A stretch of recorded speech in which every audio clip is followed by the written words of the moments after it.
देखो रिकॉर्डिंग का मैसेज क्या है, स्क्रीन शेयर है? Yes ma'am.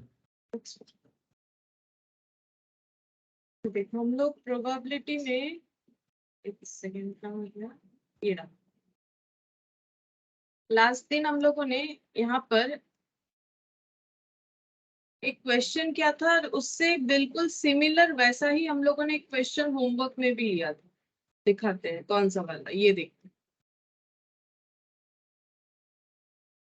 अच्छा, मैंने 7, 8, 9 ये 3 क्वेश्चन तुम लोग को होमवर्क में दिया था, जिसमें 11 जैसा 9 एग्जाम्पल 9 एग्जाम्पल 11 ये 2 क्वेश्चन हम लोगों ने किया था। सेम वैसा ही क्वेश्चन जो है क्वेश्चन नंबर 7, ये दोनों टॉपिक में हम लोगों ने क्या किया था, ये दोनों टॉपिक में हम लोगों ने किया था, हमें एक क्वेश्चन मतलब एक रेंज दे दिया गया था। ठीक है, बेसिकली हम लोग को एक रेंज दे दिया गया था, जैसे 1 से 25, 1 से 1000। ठीक है, ये जो रेंज दे दिया गया था, इसी रेंज के अंदर हमें वो सारे नंबर्स फाइंड आउट करने थे जो कि डिविजिबल बाय 4, 7 हो, जो कि क्वेश्चन नंबर 9 था, या फिर डिविजिबल बाय 5, 9 हो, जो कि हम लोग का क्वेश्चन नंबर एग्जाम्पल नंबर 11 था। ठीक है, ऐसा ही सेम क्वेश्चन हमारे पास एग्जाम्पल क्वेश्चन नंबर 7 है, और यहाँ पर हमें ये फाइंड आउट करना पड़ेगा। देखते हैं क्या बोला था यहाँ पर। हमें फाइंड आउट करने के लिए बोला था कि नंबर जो रेंज जो है वो है फर्स्ट 1000 नेचुरल नंबर्स, मतलब 1 से लेके 1000 तक जो भी नेचुरल नंबर्स है, what is the probability that the number so selected would be multiple of 7 और 11, 7 या 11 का मल्टीपल हो, और मल्टीपल का मतलब ही डिविजिबल बाय 7 एंड 11 होगा। ठीक है, ये मैंने लास्ट दिन भी बताया था, प्रूफ भी करके बताया था, जैसे कि मल्टीपल ऑफ 5, 10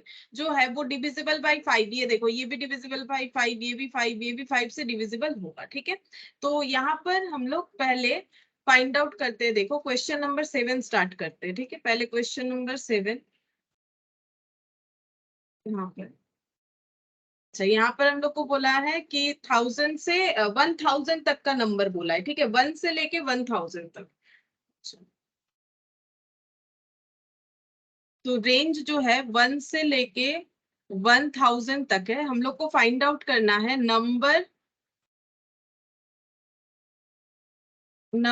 क्या बोला है, डिविजिबल बाय मल्टीपल ऑफ 7 और 11, नंबर डिविजिबल बाय डिविजिबल या फिर मल्टीपल, एक ही बात है।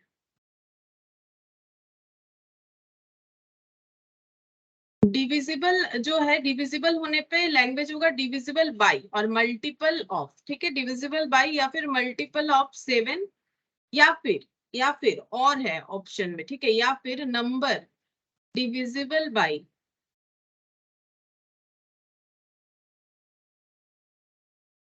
या फिर लैंग्वेज मल्टीपल ऑफ। ठीक है, दोनों एक ही बात होता है 11। कौन कौन सा होगा, तो इसका मैंने शॉर्टकट तुम लोग को बताया था। क्या करना है, हमारा जो रेंज में जहां तक हमें फाइंड आउट करना है 1 से 1000, तो हम लोग को कैसे फाइंड आउट करना पड़ेगा, क्योंकि काउंट करना पॉसिबल नहीं है, जो कि हम लोग सिर्फ यही वाले क्वेश्चन में काउंट कर पा रहे थे 1 से 25। ठीक है, फिर भी काउंट कर सकते, लेकिन 1 से 1000 क्या काउंट करने बैठेंगे, वो तो बहुत ज्यादा टाइम लगेगा। इम्पॉसिबल मैटर नहीं है, लेकिन एग्जाम पर्पज के लिए तो वैलिड नहीं है। तो हमें क्या करना पड़ेगा, जो शॉर्टकट है वो ये है कि जो लास्ट डिजिट हो रहा है जहां तक हमें फाइंड आउट करना है, डिवाइडेड बाय 7 और 1000 डिवाइडेड बाय 11, ये ट्रिक फॉलो करेंगे तो आ जाएगा। ठीक है, तो ये याद रखना पड़ेगा। देखो ये ट्रिक तो याद रखना ही पड़ेगा, इतना सा चीज हम लोग को याद रखना ही पड़ेगा। ठीक है, यहाँ पर मैंने प्रूफ भी करके बताया था। इस केस में हम लोगों को फ्रैक्शन को इग्नोर करना है, सिर्फ इंटीजर पार्ट को लेना है। ठीक है, सिर्फ इंटीजर पार्ट को हम लोग कंसीडर करेंगे। 1000 डिवाइडेड बाय 7, तो ये कितना आ रहा है 142.80। लेकिन जैसे मैंने बोला था कि 0.8 है तो इसे 9 कर लोगे, सॉरी 0.8 है तो इसे 143 कर लोगे, ऐसा हम लोग सोचते हैं ना 5 से ज्यादा है। वो सब कंसेप्ट यहाँ नहीं लगेगा। यहाँ सिंपल हमें इंटीजर पार्ट लेना है, पॉइंट डेसिमल के बाद का कोई भी डिजिट हो, हमें उससे कोई मतलब नहीं होना चाहिए। ठीक है, तो ये कुछ कुछ क्वेश्चंस में तुम लोग को पॉइंट थोड़ा सा याद रखना पड़ेगा कि कैसे इस क्वेश्चन को हम लोग मतलब एमसीक्यू में ट्रांसफर होने के वजह वजह से कैसे शॉर्टकट में कर सकते हैं, ठीक है। तो यहाँ पर देखो ये हो गया 142, हमें 142 ही लेना है, पॉइंट के बाद क्या आया उससे हमें कोई लेना देना नहीं है। अच्छा, फिर 1000 डिवाइडेड बाई 11, ठीक है, तो कैलकुलेटर पे फिर से करेंगे 1000 डिवाइडेड बाई 11, तो ये देखो 90.9, तो क्या इसे 91 करेंगे, नहीं 90 ही रखेंगे, ठीक है, 90 ही रखना पड़ेगा, ये रहा। तो 90 ऐसे नंबर्स हो जाएंगे। तो ये क्या निकल के आया, इससे हमें ये पता चला कि 1 से लेके 1000 के अंदर ऐसे 142 नंबर्स हैं जो कि डिविजिबल बाय 7 या मल्टीपल ऑफ 7 होगा। और यहाँ पर 90 ऐसे नंबर्स हैं, 90 ऐसे नंबर्स हैं जो कि मल्टीपल ऑफ 11 या फिर डिविजिबल बाय 11 होता है, डिविजिबल बाय 11 या फिर मल्टीपल ऑफ 11 होता है, ठीक है। अच्छा, अब हम लोग को क्या फाइंड आउट करना है, हमें फाइंड आउट करना है कि कितने सारे नंबर होंगे, ठीक है।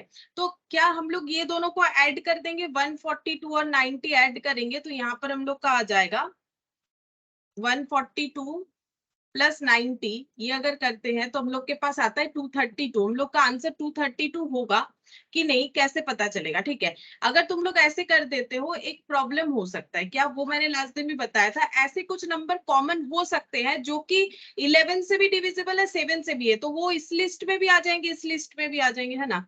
जैसे कि अगर हम लोग देखें ऐसा कौन सा नंबर हो सकता है, क्या 121 7 से डिविजिबल है, नहीं, ये तो पॉइंट आ रहा है, 7 से डिविजिबल हो जाएगा। ऐसा एक एग्जाम्पल दिखाना चाहते हैं तुम लोग को, क्या हो सकता है ऐसा कोई नंबर जो कि 11 से भी डिविजिबल है और 7 से भी डिविजिबल है।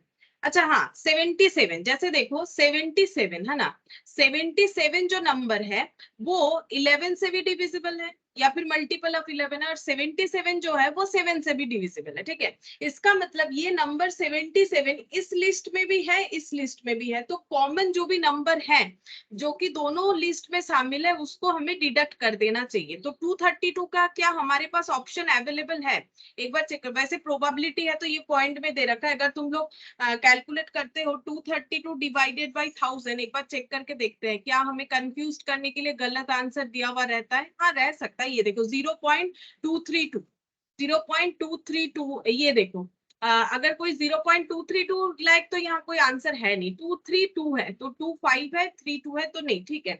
लेकिन हो सकता है एग्जाम में तुम लोग को ये ऑप्शन दे दे ऐसा वाला कंफ्यूज करने के लिए, तो हमें ऐसा नहीं करना है। हम लोग को ढूंढना है कि कॉमन नंबर अगर है तो कितने सारे है, तो कैसे पता चलेगा कॉमन नंबर है कि नहीं है। कॉमन नंबर को एलिमिनेट करने के लिए हमें एलसीएम करना पड़ता है, ये देखो मैंने बताया था, कॉमन नंबर के लिए हमें क्या करना पड़ेगा, जो भी डिविजिबल नंबर है उसका एलसीएम करना पड़ेगा, फिर उसको हमें डिवाइड करना पड़ेगा 1000 से, जो कि लास्ट हमारा डिजिट रहेगा, ठीक है। तो यहाँ पर लिखते हैं number of common number divisible या फिर मल्टीपल बाय, डिविजिबल बाय 7 और 11 एंड मल्टीपल ऑफ, एंड या फिर मतलब ये लैंग्वेज जो है इसको हम लिख रहे हैं, और मल्टीपल ऑफ 7 और 11, वो नंबर हम लोग फाइंड आउट करेंगे, ठीक है। तो उसको कैसे फाइंड आउट करना है, उसके लिए हम लोग यहाँ पर कैलकुलेट करेंगे, एलसीएम करेंगे, ठीक है। एलसीएम करेंगे 7 और 11 का, तो 7 और 11 का एलसीएम कैसे होगा, 1 7 जा 7, 1 11, तो 7 इंटू 11 इंटू 1 यानी 77, ठीक है। अब क्या करना है, 1000 डिवाइडेड बाई 77 करना है, जितना आएगा वही हम लोग का उतने सारे नंबर्स कॉमन नंबर हो जाएंगे, ठीक है।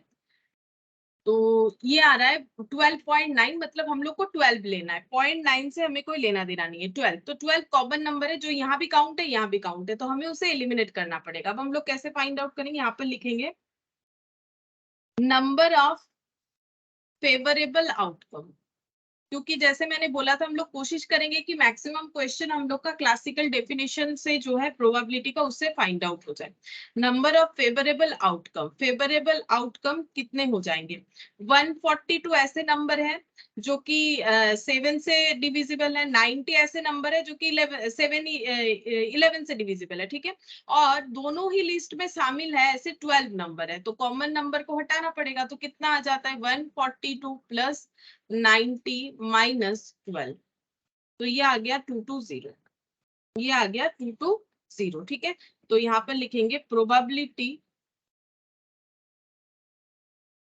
ऑफ, लिखना क्या है यहाँ पर, probability that the number so selected, probability that the number so selected is multiple of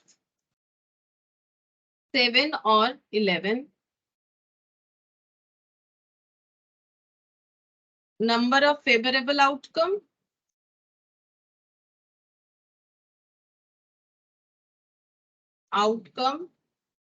divided by number of total outcome. ये क्लासिकल डेफिनेशन है, तो इसी को हम फॉलो कर रहे हैं बिना किसी और फॉर्मूले को अप्लाई किए।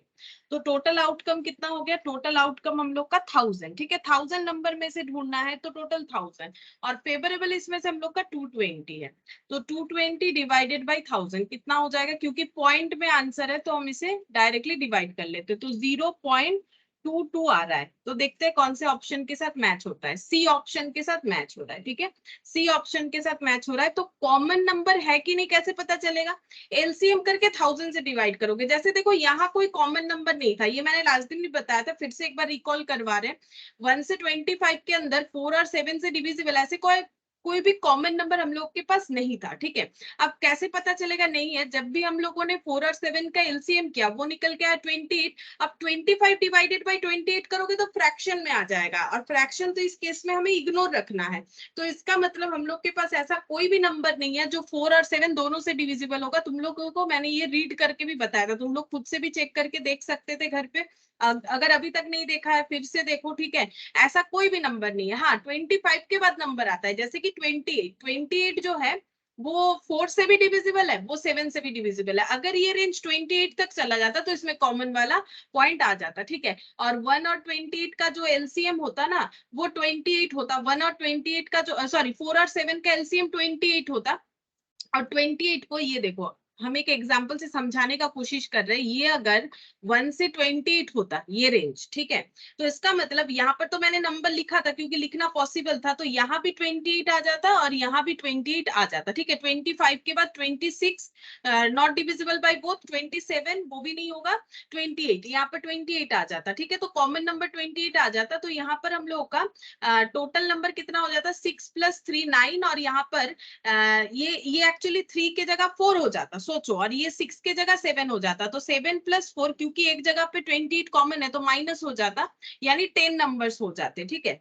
अच्छा, अब ये कॉमन नंबर है क्या, ये हम लोग एलसीएम से फाइंड आउट कर पाते, बिल्कुल। ये देखो 4 और 7 का एलसीएम कर लेते तो ये 28 निकल के आता, और 28 को लास्ट वाले रेंज से डिवाइड करेंगे तो 1 निकल के आता, मतलब एक ही ऐसा नंबर है जो कि दोनों में है, ठीक है। तो एक को माइनस कर दो, ठीक है। तो ये जस्ट समझाने के लिए कि कैसे हमें पता चलेगा, तो तुम लोग को जस्ट एलसीएम करके देख लेना है। अगर एलसीएम का जो वैल्यू आ रहा है वो रेंज के लास्ट मैक्सिमम, ये 1 मिनिमम और ये मैक्सिमम मानो, इससे डिवाइड हो जाएगा, तो जो भी इंटीग्रल पार्ट आएगा, इंटीजर पार्ट, वो लेने से ही हमें पता चल जाएगा कितने सारे ऐसे नंबर हो रहे हैं, ठीक है।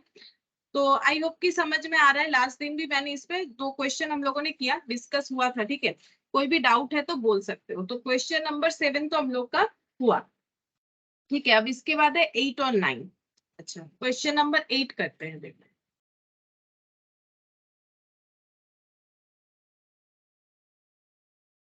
क्वेश्चन नंबर 8 क्या बोला है, एक bag contain 8 red and 5 white ball. अच्छा, एक बैग में,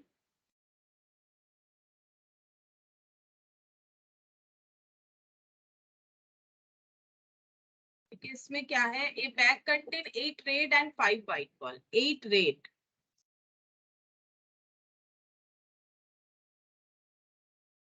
8 रेड और क्या है 5 व्हाइट बॉल, 5 व्हाइट बॉल,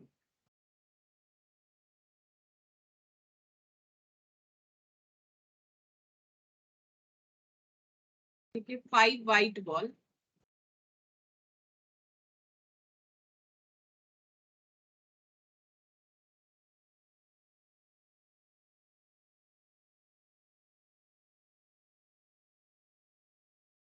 इसमें हम 5 व्हाइट बॉल बना लेते हैं, 1, चलो ये दिख नहीं रहा है ऐसे करके, कोई बात नहीं, चलो इसमें 5 व्हाइट बॉल। तो ये हो गया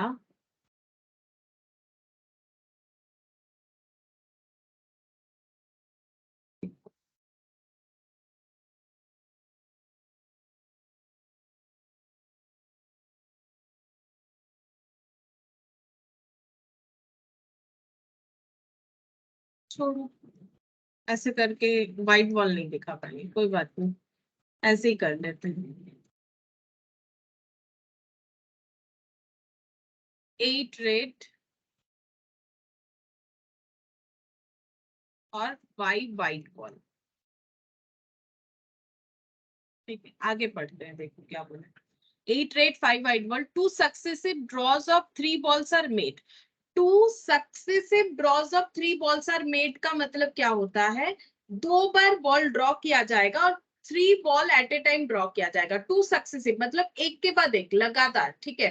2 सक्सेसिव ड्रॉज ऑफ 3 बॉल, एक के बाद एक 3 बॉल का ड्रॉ करना है, आर मेड विदाउट रिप्लेसमेंट, मतलब जो बॉल निकाल लेंगे बैग के अंदर से वो बाहर ही रहेगा, वो बैग में नहीं जाएगा, ठीक है। लास्ट क्लास में हम लोगों ने रिप्लेसमेंट और विदाउट रिप्लेसमेंट दोनों पॉइंट था, ऐसा एक क्वेश्चन किया था। तो रिप्लेसमेंट का मतलब होता है जो बॉल निकाले उसको वापस डाल देना, और नॉट रिप्लेसमेंट का मतलब होता है जो बॉल निकाला वो बाहर ही रहेगा, उसे बैग में नहीं डालना है।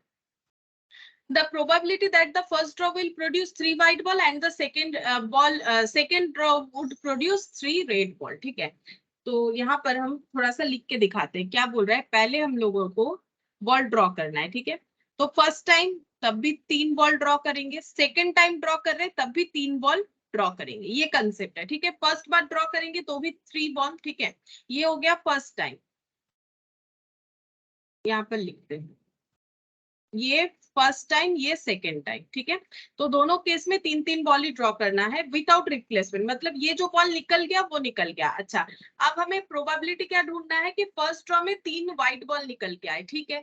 तो ये जब ड्रॉ करेंगे तो 3 व्हाइट बॉल निकल के आए, इसका प्रोबेबिलिटी क्या है। उसके बाद फिर से जब ड्रॉ करेंगे तो 3 रेड बॉल निकल के आए, उसका प्रोबेबिलिटी कितना है। तो हम लोग पहले फर्स्ट ड्रॉ का यहाँ पर जो है प्रोबेबिलिटी चेक करेंगे, उसके बाद हम लोग सेकेंड ड्रॉ यहाँ पर अप्लाई करेंगे। फर्स्ट ड्रॉ, और हमें ये चेक करना है कि 3 व्हाइट बॉल निकल के आ जाए, इसका हमारे पास चांसेस क्या है फर्स्ट ड्रॉ, ठीक है। अच्छा, तो इसके लिए हम लोग कैसे करेंगे, यहाँ पर देखो हम लोगों के पास टोटल बॉल नंबर कितने हो जाएंगे। टोटल, दूसरे कलर से लिखेंगे, टोटल बॉल यहाँ पर हो गया 8 और ये हो गया 5, 8 + 5 13, ठीक है। 13 बॉल हो गया। अब हमें क्या करना है, क्लासिकल डेफिनेशन हमारा क्या है, number of favourable outcome divided by number of total outcome. Total outcome क्या हो सकता है, 13 ball, max to max 13 ball निकल के आ सकता है। ये देखो हम लोग का टोटल आउटकम क्या हो सकता है, या तो ये 3 बॉल निकल के आ गए, या तो ये 3 बॉल निकल के आ गया, या फिर ये 3 बॉल निकल के आ गया, ऐसे करके तो बहुत सारे अलग अलग जो है 3 बॉल का जो है कॉम्बिनेशन हमारा हो सकता है। तो इसका मतलब यहाँ पर क्या हो जाएगा, नंबर ऑफ टोटल आउटकम हो गया 13C3। 13 में से सिलेक्ट किए गए कोई भी 3 बॉल हमारा आउटकम हो सकता है, कोई भी 3 बॉल हम लोग का आउटकम हो सकता है। लेकिन फेवरेबल आउटकम क्या होगा, अगर व्हाइट बॉल निकल के आए, तो व्हाइट बॉल निकल के आएगा, इसका प्रोबेबिलिटी क्या है, अगर ये 5 बॉल में से हम लोग जो है ड्रॉ कर पाते हैं तो 5 बॉल में से कोई भी 3 बॉल निकल के आए, 5 बॉल में से कोई भी 3 बॉल निकल के आ जाए तो हमारा फेवरेबल आउटकम होगा, ठीक है। ये कंडीशन हो रहा है। नेक्स्ट हम लोग को क्या करना है, ये देखो नेक्स्ट जो ड्रॉ बनेगा वो कुछ इस तरह से बनेगा।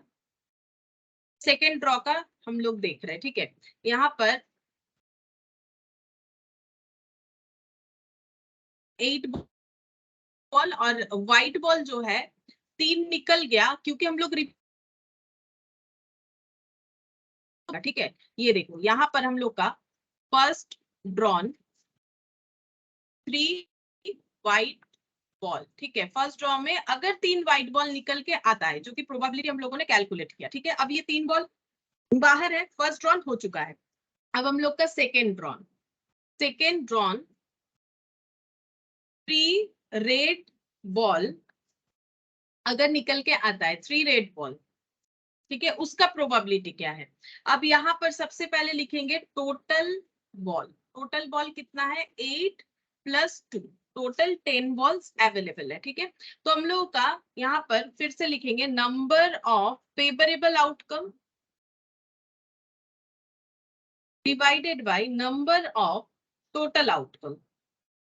टोटल आउटकम क्या है? टोटल आउटकम ये है कि ऐसे जितने सारे बॉल है इसमें से कोई भी 3 बॉल निकल के आए, यही मेरा टोटल आउटकम हो सकता है। ठीक है, तो टोटल आउटकम कितना हो जाएगा 10C3। ठीक है, 10C3 टोटल आउटकम हो सकता है, मतलब ये 3 बॉल निकल गया, ये 3 बॉल निकल गया, ये देखो ये और ये वाला बॉल आ गया, या फिर ये और ये वाला बॉल आ गया, कोई भी बॉल निकल सकता है। ठीक है, लेकिन हमारे लिए फेवरेबल तब होगा अगर तीनों के तीनों रेड निकल के आए। तो हम लोग का टोटल आउटकम 10C3, 10 में से कोई भी 3 बॉल। और फेवरेबल कौन सा होगा? अगर हमारा कोई भी 3 रेड बॉल निकल के आ जाए। और ये कब पॉसिबल है? अगर ये 8 में से कोई भी 3 निकल के आए, यानी 8C3, हम लोग का सिलेक्शन 8 में से कोई भी 3 बॉल का हो जाए। ठीक है, और ये दोनों केस जो है हमें एक साथ करना है। देखो क्या बोला है, the probability that the first drawn will produce 3 ball and the second red ball. ठीक है, तो यहाँ पर क्या कैलकुलेट करना है? प्रोबेबिलिटी, ये देखो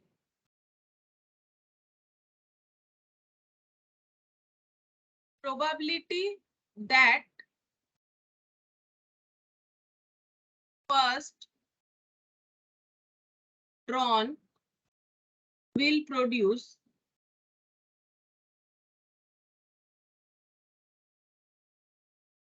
3 white ball and सेकेंड, ये देखो एंड लिखा हुआ है ना, ये हम लिख के क्यों बता रहे हैं? ताकि तुम लोग को समझ में आए जब भी कॉपी में देखो कि कब कौन सा प्लस हुआ है, मल्टीप्लाई हुआ है। And the second 3 red ball, and the second 3 red ball. ठीक है, अब फिर से देखो हम समझा देते हैं। हमें क्या करना है? प्रोबेबिलिटी निकालना है। प्रोबेबिलिटी का मतलब क्या होता है? Number of favourable outcome divided by total number of outcome. ठीक है, अच्छा तो हम लोग का जब पहला ड्रॉ हो रहा है उसमें फेवरेबल आउटकम 5C3 और टोटल आउटकम 13C3। ठीक है, तो ये 3 बॉल, ये देखो ये probability that the first ball will produce 3 white ball and बोला है तो मल्टीप्लाई होगा। ठीक है, एंड मतलब मल्टीप्लीकेशन होता है, इसके साथ साथ ये भी होना चाहिए। तो एंड सेकेंड, अच्छा ये मैंने ना सेकेंड जो है ये गलती से यहाँ पर लिख दिया। ठीक है, तो मतलब कोई भी एक ही चीज फॉलो करना है, या तो लैंग्वेज में लिखो या फिर इससे सेकेंड सेकेंड ये क्या लिखे हूँ? एंड सेकेंड ड्रॉन, एक सेकेंड मैंने लैंग्वेज ही गलत लिया। And second 3 red ball and the second 3 red ball and second 3 red ball. अच्छा चलो ठीक है, अब 3 रेड बॉल निकल के आने का प्रोबेबिलिटी 8C3 और 10C3। ठीक है, 10C3 एंड बोला था इसीलिए देखो मैंने मल्टीप्लीकेशन किया है, क्योंकि बॉल का अलग अलग क्वेश्चन होगा, फिर तुम लोग कंफ्यूज हो जाओगे कहाँ प्लस कर दिया, क्यों मल्टीप्लाई कर दिया, इसीलिए मैंने यहाँ पर ये देखो एंड है, इस चीज को चाहो तो ऐसे हाईलाइट कर लो, एंड है। ठीक है, तो ये प्रोबेबिलिटी एंड ये प्रोबेबिलिटी, इसीलिए मल्टीप्लीकेशन हो गया। ठीक है, अब हम लोग इसको सॉल्व करेंगे। 5C3 इसका शॉर्टकट हमें पता है, इसीलिए देखो परमुटेशन कॉम्बिनेशन कितना जरूरी होता है, मतलब एटलीस्ट ये चैप्टर तो बिना उसके सीख ही नहीं सकते हैं। 3 2 1 5, इसमें भी तुम लोग चाहो तो कंप्लीमेंट्री कर सकते हो, थोड़ा सा कैलकुलेशन कम हो जाएगा। ठीक है, होल डिवाइडेड बाय 13 12 और 11 और नीचे 3 2 1, नीचे 3 फैक्टर्स तो ऊपर भी 3 फैक्टर्स, यहाँ पर हो गया 3 2 1 8 7 6 और यहाँ पर 10 9 8 3 2 1। ठीक है, ये इस तरह से। अब बस हमें कैलकुलेशन कर लेना है, कैलकुलेशन करने से ही आंसर मिल जाएगा। ठीक है, तो कैलकुलेशन करते हैं। 3 3 कैंसिल, 2 ये हो गया 10। ठीक है, ये 10 हो रहा है डिवाइडेड बाई 2 3 6 6 2 12, मतलब 13 to 26 इनटू, अच्छा यहाँ पर 6 और 6 कैंसिल आउट, 56 डिवाइडेड बाई, यहाँ पर हो गया 2 5 और यहाँ पर 3 3। ठीक है, तो 5 इंटू 3 इंटू 8, तुम लोग ऐसे नहीं करके डायरेक्टली कैलकुलेटर पे भी कर सकते हो, वो भी हो जाएगा 5 इंटू 3 इंटू 8। ठीक है, तो ये हो गया 120। अच्छा यहाँ से 0 0 कैंसिल, अच्छा ये हो जाएगा 56 डिवाइडेड बाई 26 डिवाइडेड बाई 12। तो देखते हैं कितना आंसर निकल के आता है, 0.17। ठीक है, 0.17 आ रहा है। पहले देख लेते हैं आंसर किस पैटर्न में दिया हुआ है। अच्छा ये तो डिवाइडेड फॉर्म में दिया हुआ है, ठीक है कोई बात नहीं, हम भी उसी फॉर्म में ट्रांसफर कर लेते हैं। या फिर तुम लोग एक चीज कर सकते हो, 0.17 आया है तो देखो ऐसे भी हो जाएगा। हम लोग चेक करके देखेंगे कौन से किसमें हम लोग का 0.1794 ऐसे कुछ आता है, ठीक है। तो हम लोग चेक करते हैं 5 ये देखो 5/223 इसमें नहीं आ रहा है, ये देखो 0.02 आ रहा है, तो ये ऑप्शन नहीं होगा। अच्छा 6/257 पे चेक करते हैं, नहीं इसमें भी नहीं आएगा, ठीक है। अच्छा 7/429 पे चेक करते हैं, यहाँ पर 0.16 आ रहा है। अच्छा 0.16 आ रहा है, 0.016 7/429 और ये आ रहा है हम लोग का 3/548। अच्छा इसमें भी नहीं हुआ, नहीं आंसर तो मिलना चाहिए, कुछ एक गलत हो गया होगा। एक मिनट देख लेते हैं हम एक बार डिवाइड करके। 26 × 12 ये कितना होता है 312। 56 डिवाइडेड बाई 312 कितना आता है 0.17 आता है। अच्छा ठीक है एक मिनट, हम लोग एक काम करते हैं पहले डिवाइड फॉर्म में ही चेक कर लेते हैं। तो ये 2 से डिविजिबल हो जाएगा, 56 डिवाइडेड बाई 2 28 और 6 फिर से 2 से डिवाइड हो जाएगा 14 और 3। अच्छा 14 डिवाइडेड बाई 3 इंटू 26 78। नहीं कुछ ना गलत हो गया है कैलकुलेशन, एक सेकेंड रुको कुछ गलत हो गया है। तुम लोग देखो तुम लोग का कुछ अलग आ रहा है तो मुझे बता सकते हो, मेरा शायद कैलकुलेशन में ना कहीं गलत हो गया है। ठीक है हम फिर से एक बार कैलकुलेट कर लेते हैं। अच्छा देखते हैं रुको कहाँ कुछ तो गड़बड़ हो गया होगा। 543। अच्छा हम लोग एक काम तो कर सकते हैं ना, 321 ये नीचे नीचे पूरा कैंसिल आउट कर दे ये, ठीक है क्योंकि ये चेंज होगा तो कैंसिल आउट तो हो ही जाएगा ना। तो ये हो गया 321 और ये नीचे रहेगा 543 और यहाँ पर तो 5 × 4 × 3 60 और ये डिवाइडेड बाई 13 इंटू, शायद मेरा कैलकुलेशन में कहीं गलत हो गया है इसीलिए हम डायरेक्टली लिख रहे हैं 1716। ठीक है तुम लोग का अगर ठीक है तो तुम लोग करो आंसर। वैसे 7/429 होगा, ठीक है 8 × 7 × 6 कर लेते कितना हो गया 336, ठीक है और 1098 720। ठीक है अब हम लोग चेक करते कितना होगा। तो 720 यहाँ से 0 कैंसिल आउट कर देते, 760 से ये डिविजिबल हो जाएगा आई थिंक, हाँ 12 से, ठीक है ये 12 हो गया। अच्छा 336 डिवाइडेड बाई 12 करेंगे तो 28 से डिवाइड हो जाएगा, ये 28 हो गया। अच्छा इसे 4 से डिवाइड करते हैं, डिवाइडेड बाई 4 7 हो जाएगा और ये भी 4 से डिवाइड हो जाएगा 1716 डिवाइडेड बाई 429। ठीक है ये होगा। शायद मेरा कोई कैलकुलेशन गलत हो गया होगा, मतलब जब यहाँ पर मैंने कैंसिल आउट किया तो 7/429 हम लोग का आंसर होना चाहिए, ठीक है इसीलिए मेरा आंसर मैच नहीं हो रहा था, मतलब 0.016। तो यहाँ पर जब मैंने कैंसिल आउट किया ना तब शायद कोई प्रॉब्लम हुआ होगा। तुम लोग चाहो तो कैंसिल आउट करके कर सकते हो, किसी भी तरह से हो सकता है, वो तो कैलकुलेट करते करते कभी कभार गलत हो जाता है ना, तो इसीलिए शायद गलत आ रहा था। तो ऐसे भी कर सकते हो या फिर सिंपल तरीका, इतना अगर नहीं करना चाहते हो तो डायरेक्ट ये सब मल्टीप्लाई कर करके आंसर लिख सकते हो। जैसे 543 जैसे मैंने यहाँ लिखा 60 डिवाइडेड बाई यहाँ पर 6 हो जाएगा, हर जगह पे डिवाइडेड बाई 6 है ना, ये देखो 60/6 फिर ये कितना हो जाएगा 1716 डिवाइडेड बाई 6। तो ये 6 और 6 कैंसिल आउट हो जाएगा ना रिवर्स होके, ये देखो इसीलिए मैंने कैंसिल आउट कर दिया। आई होप की ये चीज समझ में आया तुम लोग को। तो 60/1716 यहाँ पर भी वैसे ही कर दिया। तो जैसा ठीक लगे कर सकते हो, जैसा कंफर्टेबल हो, बस गलत नहीं होना चाहिए, लेकिन हो जाता है कभी कभी कैलकुलेट करते करते। ठीक है तो ध्यान से हमें कैलकुलेशंस करना है। अच्छा हुआ पता चल गया डिवाइड करते हुए कि क्या गलत हुआ था। अच्छा अब हम लोग क्वेश्चन नंबर 9 करेंगे, ठीक है देखो इसमें क्या बोला है। तो अभी तो हम लोग का होमवर्क वाला पॉइंट ही चल रहा है, अभी हम लोग क्वेश्चन नंबर 9 पे, क्वेश्चन नंबर 9 तो होमवर्क कंप्लीट हो जाएगा। इसमें क्या बोला है देखो, there are two boxes containing 5 white and 6 blue balls and 3 white 7 blue balls। ठीक है फिर से बॉक्स का ही क्वेश्चन है। यहाँ पर दो बॉक्स है, बॉक्स 1 बॉक्स 2, ठीक है ऐसे मैंने नाम दे दिया। अच्छा पहले बॉक्स में 5 व्हाइट और 6 ब्लू बॉल है, 5 व्हाइट बॉल है 6 ब्लू बॉल है, ठीक है। तो टोटल बॉल कितना है? 5 व्हाइट और 6 ब्लू, तो टोटल 11 बॉल है। ठीक है, अच्छा फिर इस पे लिखते हैं दूसरा वाला जो बॉक्स है उसमें 3 व्हाइट और 7 ब्लू बॉल है। 1 2 3 4 5 6 7, 1 2 3 4 5 6 7। अच्छा, तो यहाँ पर लिखते हैं टोटल 3 व्हाइट बॉल है। ठीक है, और 7 जो है ब्लू बॉल है। तो ये व्हाइट और ये ब्लू के लिए लिखा है ताकि समझ में आ जाए क्वेश्चन के हिसाब से। तो ये 10 टोटल 10 बॉल इस बॉक्स में है। आगे पढ़ते हैं, यहाँ तक हम लोगों ने जो है समझ लिया क्या बोला है। फिर बोल रहा है if one of the boxes is selected, यहाँ पर ये नहीं बोला कि पहले बॉक्स से बॉल निकाल लिया, ऐसा होना चाहिए बॉल, उसके बाद दूसरे बॉक्स से निकाला, नहीं। फिर बोल रहा है दोनों में से कोई भी एक बॉक्स हमें सिलेक्ट करना है एट रैंडम, रैंडमली। अब रैंडमली अगर हम लोग बॉक्स सिलेक्ट करते हैं तो उसका प्रोबेबिलिटी क्या होगा, पहले वो देख लेते हैं। ठीक है, अगर हम लोग रैंडमली बॉक्स सिलेक्ट करते हैं तो उसका प्रोबेबिलिटी क्या होगा। तो पहला बात है कि हम लोग ये दोनों में से कोई एक बॉक्स को सिलेक्ट अगर करते हैं तो उसका तरीका होता है 2C1। ठीक है, दोनों में से कोई भी एक बॉक्स सिलेक्ट करने का तरीका होता है 2C1, क्योंकि one of the boxes is selected बोला है।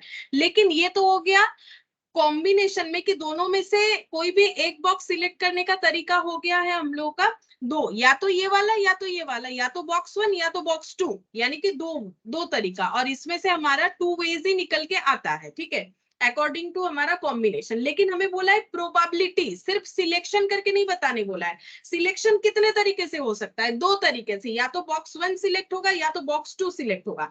लेकिन दोनों में से जो बॉक्स 1 आने का प्रोबेबिलिटी क्या है, बॉक्स 2 आने का प्रोबेबिलिटी क्या है, ये भी हमें फाइंड आउट करना पड़ेगा। ठीक है, तो बॉक्स 1 आने का प्रोबेबिलिटी, अब जैसे ही प्रोबेबिलिटी का बात आ जाता है तो हम लोग को क्या लिखना पड़ता है, total probability of getting 1, probability of getting box 1। ठीक है, और प्रोबेबिलिटी ऑफ गेटिंग बॉक्स 2। अब हमें ये दोनों चीज निकालना पड़ेगा, प्रोबेबिलिटी भी तो इसमें आ रहा है, probability of getting box 1, probability of getting box 2।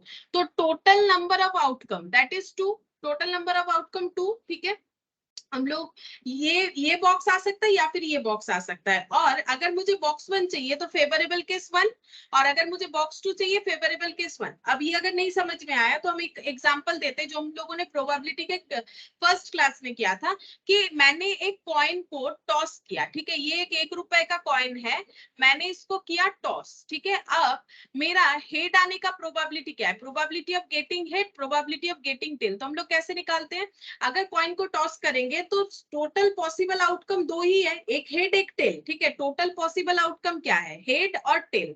अब हेड आने का प्रोबेबिलिटी एक ही बार होगा, एक बार कॉइन टॉस करेंगे तो, और टेल आने का प्रोबेबिलिटी 1 होगा, तो हाफ और हाफ। तो उसी तरह से हम लोगों ने यहाँ पर टोटल जो है सिलेक्शन प्रोसेस तो देख लिया कि दो तरीके से सिलेक्ट कर सकते हैं, but selection is not enough. हमें बोला है probability of getting selected box 1, probability of getting selected box 2। तो प्रोबेबिलिटी जो है बॉक्स 1 सिलेक्ट करने का हाफ है, प्रोबेबिलिटी जो है बॉक्स 2 सिलेक्ट होने का हाफ है। ठीक है, तो प्रोबेबिलिटी ये हमारा बॉक्स 1 और बॉक्स 2 का हो गया। If one of the boxes is selected at random, तो ये हम लोगों ने कैलकुलेट कर लिया, and A ball is drawn from it. तो एक पहले हम लोगों ने प्रोबेबिलिटी देख लिया कि बॉक्स 1 हमारे पास आ जाए, इसका प्रोबेबिलिटी क्या है। फिर बोल रहा है ए बॉल, एक ही बॉल इससे जो है रैंडमली ड्रॉ करना है, रैंडमली निकालना है। ठीक है, then the probability that the ball is blue. ठीक है, बॉल ब्लू आ जाए, इसका प्रोबेबिलिटी क्या होगा। तो हम लोग इसको कैसे सॉल्व करेंगे, तो सबसे पहले हम लोग यहाँ पर लिखेंगे पहला बॉक्स, ये बॉक्स 1 के नीचे का केस हम डिफाइन कर रहे हैं, तो बॉक्स 1 सिलेक्ट होने का प्रोबेबिलिटी है हाफ। ठीक है, ये बॉक्स 1 सिलेक्ट हो गया। अब and A ball is drawn, and मतलब मल्टीप्लीकेशन, यहां से एक बॉल हम ड्रॉ करेंगे। ठीक है, यहां से हम क्या कर रहे हैं, एक बॉल ड्रॉ कर रहे हैं। अब प्रोबेबिलिटी क्या पूछ रहा है कि जो बॉल ड्रॉ कर रहे हैं वो ब्लू कलर का आ जाए। प्रोबेबिलिटी ये है जो बॉल ड्रॉ कर रहे हैं वो ब्लू कलर का आ जाए, इसका प्रोबेबिलिटी क्या है। ठीक है, तो इसका मतलब देखो हम लोग बॉल कितना ड्रॉ कर रहे हैं, 11 बॉल में से कोई भी एक बॉल, तो 11C1। ठीक है, ब्लू आ जाए, ब्लू कितने सारे बॉल है, 6 में से कोई भी एक आ जाए ब्लू, तो हो जाएगा हमारा फेवरेबल केस। ठीक है, ये हो सकता है अगर ये हम लोग बॉक्स 1 ड्रॉ कर रहे हैं। लेकिन रैंडमली ड्रॉ करने पे बॉक्स 2 भी तो आ सकता है। जब हम लोग बॉक्स बॉक्स को रैंडमली चूज करेंगे तो बॉक्स 2 भी आ सकता है, तो इसमें बॉक्स 2 आने का प्रोबेबिलिटी हाफ। और जैसे ही बॉक्स 2 हमारा सिलेक्शन में आ गया, अब हमें ड्रॉ करना पड़ेगा इसके अंदर से बॉल, ठीक है, और वो बॉल जो है ब्लू होगा, इसका प्रोबेबिलिटी क्या है, सेम चीज है, तो वो बॉल ब्लू होगा, इसका प्रोबेबिलिटी कितना होगा, 10 में से कोई भी एक बॉल ड्रॉ करना है, कोई भी एक बॉल को सिलेक्ट करना है, 10C1। लेकिन फेवरेबल केस क्या होगा, ये क्या हो रहा है, टोटल नंबर ऑफ आउटकम, और ये क्या हो रहा है, फेवरेबल आउटकम। तो फेवरेबल आउटकम क्या होगा, 7 में से कोई भी एक बॉल मेरे पास आ जाए तो फेवरेबल आउटकम होगा। अब मेरा ये केस भी ऑकर हो सकता है अगर बॉक्स 2 ड्रॉ होता है, ये केस भी ऑकर हो सकता है अगर बॉक्स 1 ड्रॉ हो सकता है, यानी और, है ना, ये केस भी हो सकता है, ये केस भी हो सकता है। अब हम लोग इसको अगर सॉल्व करेंगे तो ये 2 हो गया, ठीक है। अच्छा, यहाँ पर 1 और 6, यहाँ पर 11 और 1, हाफ 7/1 10/1, ठीक है। तो half into 6/11 plus half into 7/10, ठीक है। अब कैलकुलेट करेंगे तो ये हो जाएगा हम लोग का 3/11 प्लस 7/20। अब इसका एलसीएम करेंगे तो 11 इंटू 20 कितना हो जाएगा, 220, ठीक है। अच्छा, अब 11 से डिवाइड करेंगे तो 20 बचेगा, 20 इंटू 3 60। अच्छा, और 11 इंटू 7 77, 137/220, ठीक है। 137/220, देखते हैं ऐसा कोई ऑप्शन है कि नहीं। हाँ है, ऑप्शन सी, ठीक है, ऑप्शन सी। तो ये क्वेश्चन में ना हमें ये नहीं बोला था डायरेक्टली इस बॉक्स से भी सिलेक्ट करेंगे, इस बॉक्स से भी। इस बार तो हमें बॉक्स का भी सिलेक्शन बोला है कि हम लोग दोनों में से कोई एक बॉक्स। ये पहला क्वेश्चन ऐसा है, चाहो तो इसमें स्टार लगा लो, क्योंकि बाकी कोई भी क्वेश्चन हमारा बॉक्स वाला जो था उसमें बोला इस बॉक्स से सिलेक्ट करेंगे, आफ्टर दैट इस बॉक्स से सिलेक्ट कर रहे हैं, तो उसका अलग अलग जो है कंडीशन बताई। इस बॉक्स से निकाल रहे हैं तो 3 बॉल तीनों ही व्हाइट होना चाहिए, वो अलग था। तो यहाँ कहीं पर भी बॉक्स का सिलेक्शन नहीं था, डायरेक्ट बस ये वाला केस हम लोग देख रहे थे, ये वाला। अभी हमारा ये जो क्वेश्चन आया यहाँ पर बॉक्स का भी सिलेक्शन बोल रहा है, तो बॉक्स का सिलेक्शन 2C1 होगा, ठीक है। लेकिन प्रोबेबिलिटी ऑफ गेटिंग बॉक्स 1 और बॉक्स 2, तो प्रोबेबिलिटी ऑफ गेटिंग बॉक्स 1 क्या हो जाएगा, total outcome divided favourable outcome divided by total outcome, favourable outcome divided by total outcome. और ये भी देखो ये क्या है, ये है फेवरेबल आउटकम कि हमारे पास ब्लू बॉल निकल के आ जाए, तो 6 में से कोई भी एक आ जाए, और total outcome 11C1, favourable outcome 7C1, 7 blue ball में से कोई भी एक ब्लू बॉल निकल के आ जाए, और 10C1 is the total outcome. तो मैंने यहाँ पर लिखा नहीं है, लेकिन मतलब ये चीज नहीं लिखा है नंबर ऑफ फेवरेबल आउटकम, लेकिन पूरा का पूरा क्वेश्चन ही हम लोगों ने क्लासिकल डेफिनेशन से किया है। तो पूरा क्वेश्चन हम लोगों ने कैसे किया है, हर जगह पे प्रोबेबिलिटी कैसे फाइंड आउट किया है, हम लिख देते हैं। हर जगह पे प्रोबेबिलिटी हम लोगों ने ऐसे फाइंड आउट किया है, नंबर ऑफ फेवरेबल आउटकम, ठीक है, divided by number of total outcome.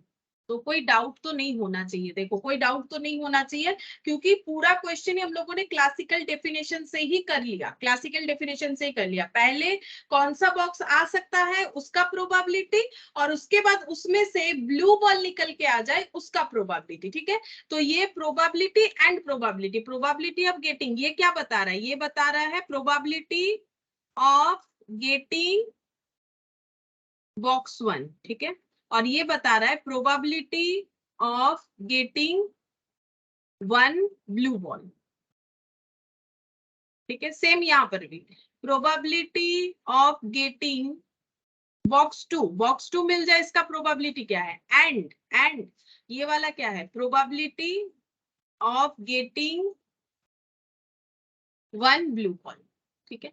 बस इसी चीज को मैंने लिखा है, ठीक है। तो ये मैंने समझा दिया कैसे, और प्रोबेबिलिटी कैसे निकाल रहे हैं, इस तरह से number of favourable outcome divided by total number of outcome. मैंने यहाँ पर लिखा नहीं ना ये वाला चीज, ये ठीक है। तो वैसे बार बार बता रहे हैं, लेकिन एक बार क्या है, लिख लेने से, फर्स्ट टाइम कर रहे हो लिख के करो, बहुत अच्छे से याद रहेगा, ठीक है। नेक्स्ट टाइम जो है शॉर्टकट कर सकते हो, इतना लिखने का तो एग्जाम में जरूरत नहीं है, तुम लोग को एग्जाम में ये निकालने से मतलब है, लेकिन अभी इलाबोरेट वे में लिखो ताकि आगे जाके दिक्कत ना हो, ठीक है। तो इस तरह से हमारा हो जाएगा। अच्छा, अब हम लोग होमवर्क का क्वेश्चन हम लोग का कंप्लीट हो गया, 3 क्वेश्चन हम लोगों ने होमवर्क में लिया था। अब क्वेश्चन नंबर 10 करते हैं। देखो यहाँ पर क्या दिया हुआ है, यहाँ पर बोल रहा है कि problem in probability was given to 3 CA students, ठीक है।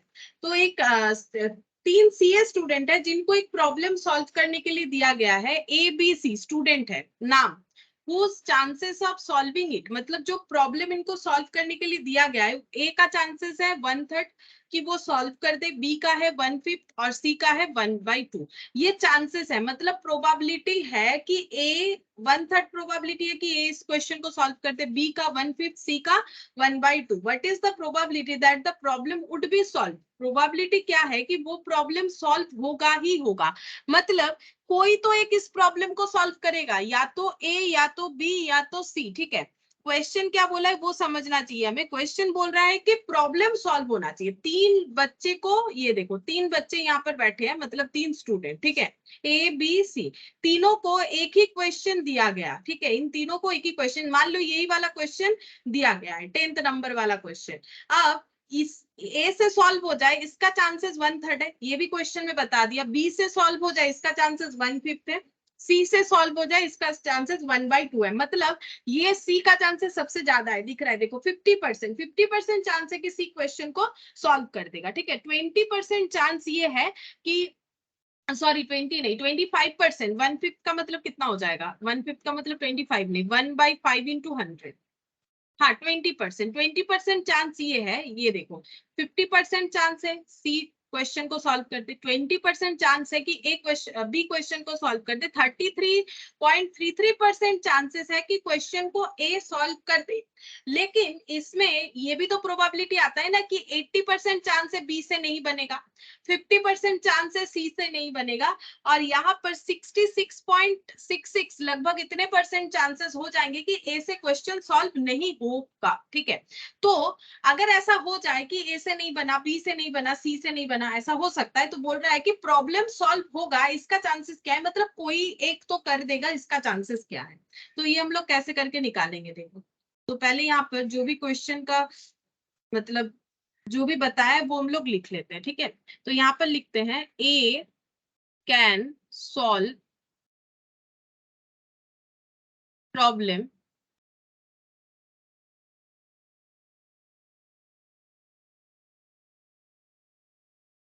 चांसेस, ऐसे लिखते हैं chances that A can solve the problem, ऐसे लिखना,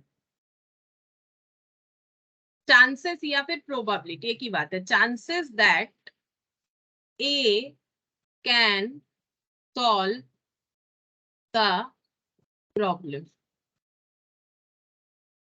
1/3 क्वेश्चन में गिवन है, B can solve the problem 1/5, chances that C can solve the problem 1/2। ठीक है, अब हम लोग लिखेंगे chances that A can't solve the problem, A solve नहीं कर पाए इसका चांसेस क्या है, 1 - 1/3।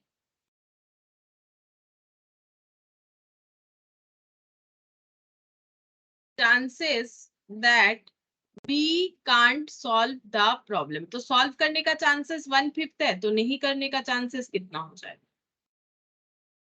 4/5। ठीक है, 4/5। Chances that C can't solve the problem, C problem को सॉल्व नहीं कर पाए इसका चांसेस क्या है, 1/2। जैसे 50% चांस है कर पाता है, 50% चांस ये हो गया कि नहीं कर पाएगा। ठीक है, तो हम लोगों का चांसेस ये निकल के आ गया कि प्रॉब्लम सॉल्व नहीं हो सकता है अगर ये सारे चांसेस ऑकर्ड होते हैं तो। ठीक है, तो अब हमें क्या कैलकुलेट करना है, probability problem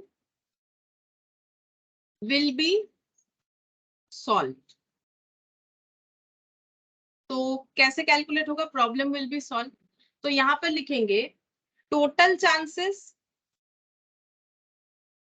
minus not solve. समझाते हैं, देखो यहाँ पर कैसे प्रोबेबिलिटी, ये सब ना प्रोबेबिलिटी फॉर्म में ही दिया हुआ है, favourable outcome divided by total outcome, favourable outcome divided by total outcome, favourable outcome divided by total outcome. क्योंकि ये सब क्या लिखा हुआ है, ये सब लिखा हुआ है that a problem in probability was given in 3 CA students and whose chances, मतलब whose probability of solving it 1/3, ये सब प्रोबेबिलिटी दिया हुआ है, तो ये सब भी प्रोबेबिलिटी में निकल के आए, चांसेस यानी प्रोबेबिलिटी। ठीक है, तो प्रोबेबिलिटी में हमें आंसर दिया हुआ है, टोटल चांसेस कितना कितना है 1। टोटल चांसेस मतलब problem solve and not solve, ठीक है। टोटल चांसेस मतलब problem solve and not solve, ठीक है।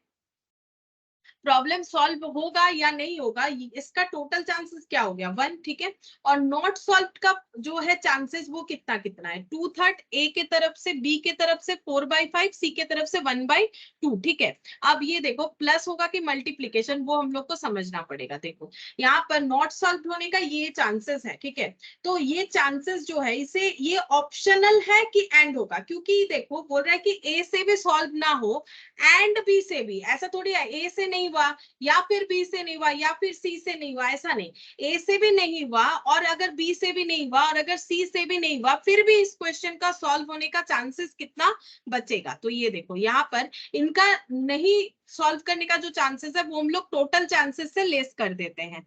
तो यहाँ पर कितना हो जाएगा, ये हम लोग का हो गया 4 into 2 8 और यहाँ पर हो गया 5 into 2 10 into 3 30, ठीक है। तो इसे सॉल्व करते हैं 30 minus 8 22/30, 22/30 का मतलब 11 और यहाँ पर 15, तो ये हो गया 11/15। ये हम लोग का हो गया कि प्रॉब्लम सॉल्व होने का चांसेस। यहाँ पर देखते हैं आंसर 11/15 ऑप्शन डी। हम एक बार फिर से समझाएंगे इस क्वेश्चन को, टेंशन मत लो।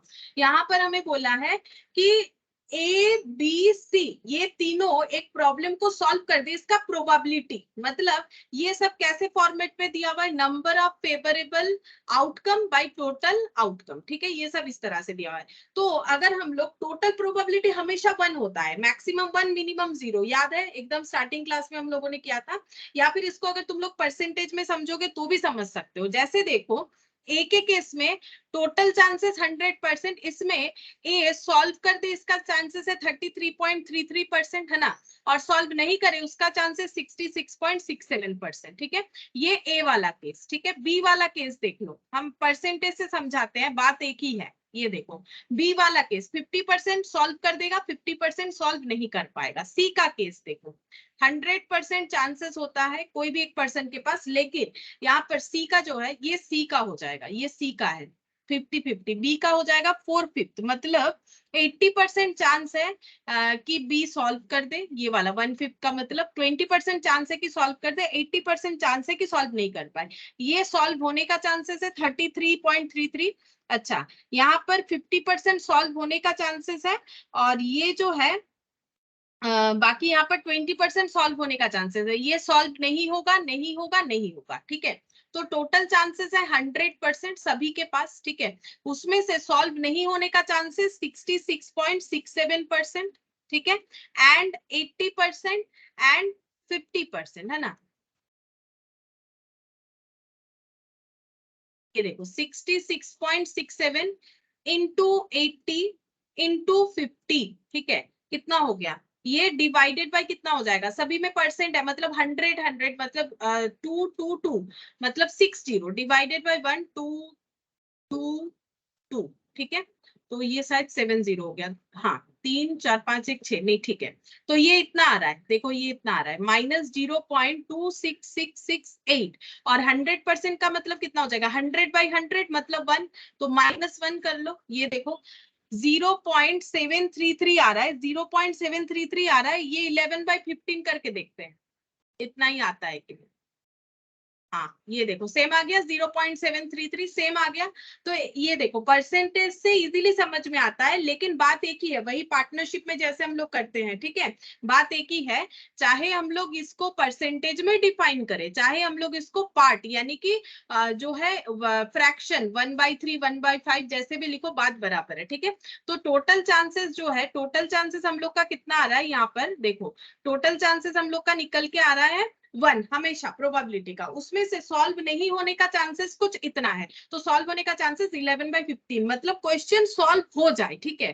क्वेश्चन कैसे भी सॉल्व हो जाए तो उसका चांसेस है 11/15। अच्छा सेम इस टाइप का क्वेश्चन, क्वेश्चन नंबर 11 है, इसका कंसेप्ट अलग है, मतलब इसमें पॉइंट अलग बोला है, लेकिन इसी टाइप का क्वेश्चन है। देखो इसमें क्या बोला है, देयर आर 3 पर्सन एज्ड 6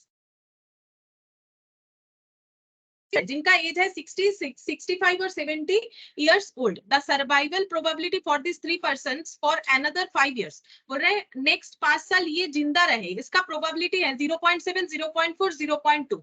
तो 0.7 ये जो है पहले पर्सन के लिए, 0.4 ये वाले पर्सन के लिए जिनका एज 65 है, 0.2 ये जिनका एज 70% है उनके लिए. What is the probability that at least 2 of them would survive another 5 years? देखो ये तो एक चांसेस बता रहे हैं कि ये 5 साल जिंदा रहेंगे, इसका चांसेस है 0.7 यानी 70%. जिनका एज 60 है ना वो नेक्स्ट 5 साल जिंदा रह जाए, इसका मतलब चांसेस है 70% चांस है कि ये 5 साल सरवाइव करेंगे. 40% चांस है ये 65 जिनका एज है कि वो आगे सरवाइव करे. 70 इयर्स जिनका एज है इनका आगे 5 साल सरवाइव करने का चांसेस 20% है, जिसे ऐसे पॉइंट में डिफाइन किया गया प्रोबेबिलिटी के लिए. What is the probability that at least two of them would survive another 5 years? ठीक है, तो कम से कम 2 जन सरवाइव कर ही जाए नेक्स्ट 5 साल, इसका प्रोबेबिलिटी क्या है? कम से कम 2 जन को सरवाइव करवाना है. ठीक है, तो देखो इसमें हम लोग कैसे लिखेंगे, पहले यहाँ पर लिखते हैं पर्सन का नाम हम ABC लिख लेते हैं अपने हिसाब से, ठीक है, ताकि समझने में आसानी हो. अच्छा, अब पहले पर्सन का एज 60 है तो मैंने A लिखा है, तो पहले पर्सन को 60 एज यहाँ पर असाइन कर दिया, इनको 65 और इनको 70. ठीक है, ये हम लोगों ने क्या लिखा है, पर्सन और ब्रैकेट में एज. ठीक है, पर्सन और ब्रैकेट में एज लिखा है. अच्छा, प्रोबेबिलिटी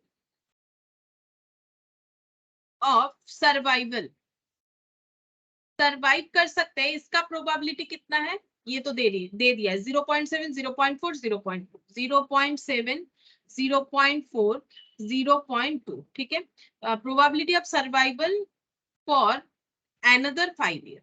ठीक है, ये क्वेश्चन में बताया 5 साल के लिए हम लोग चेक कर रहे हैं. अब नेक्स्ट लिखेंगे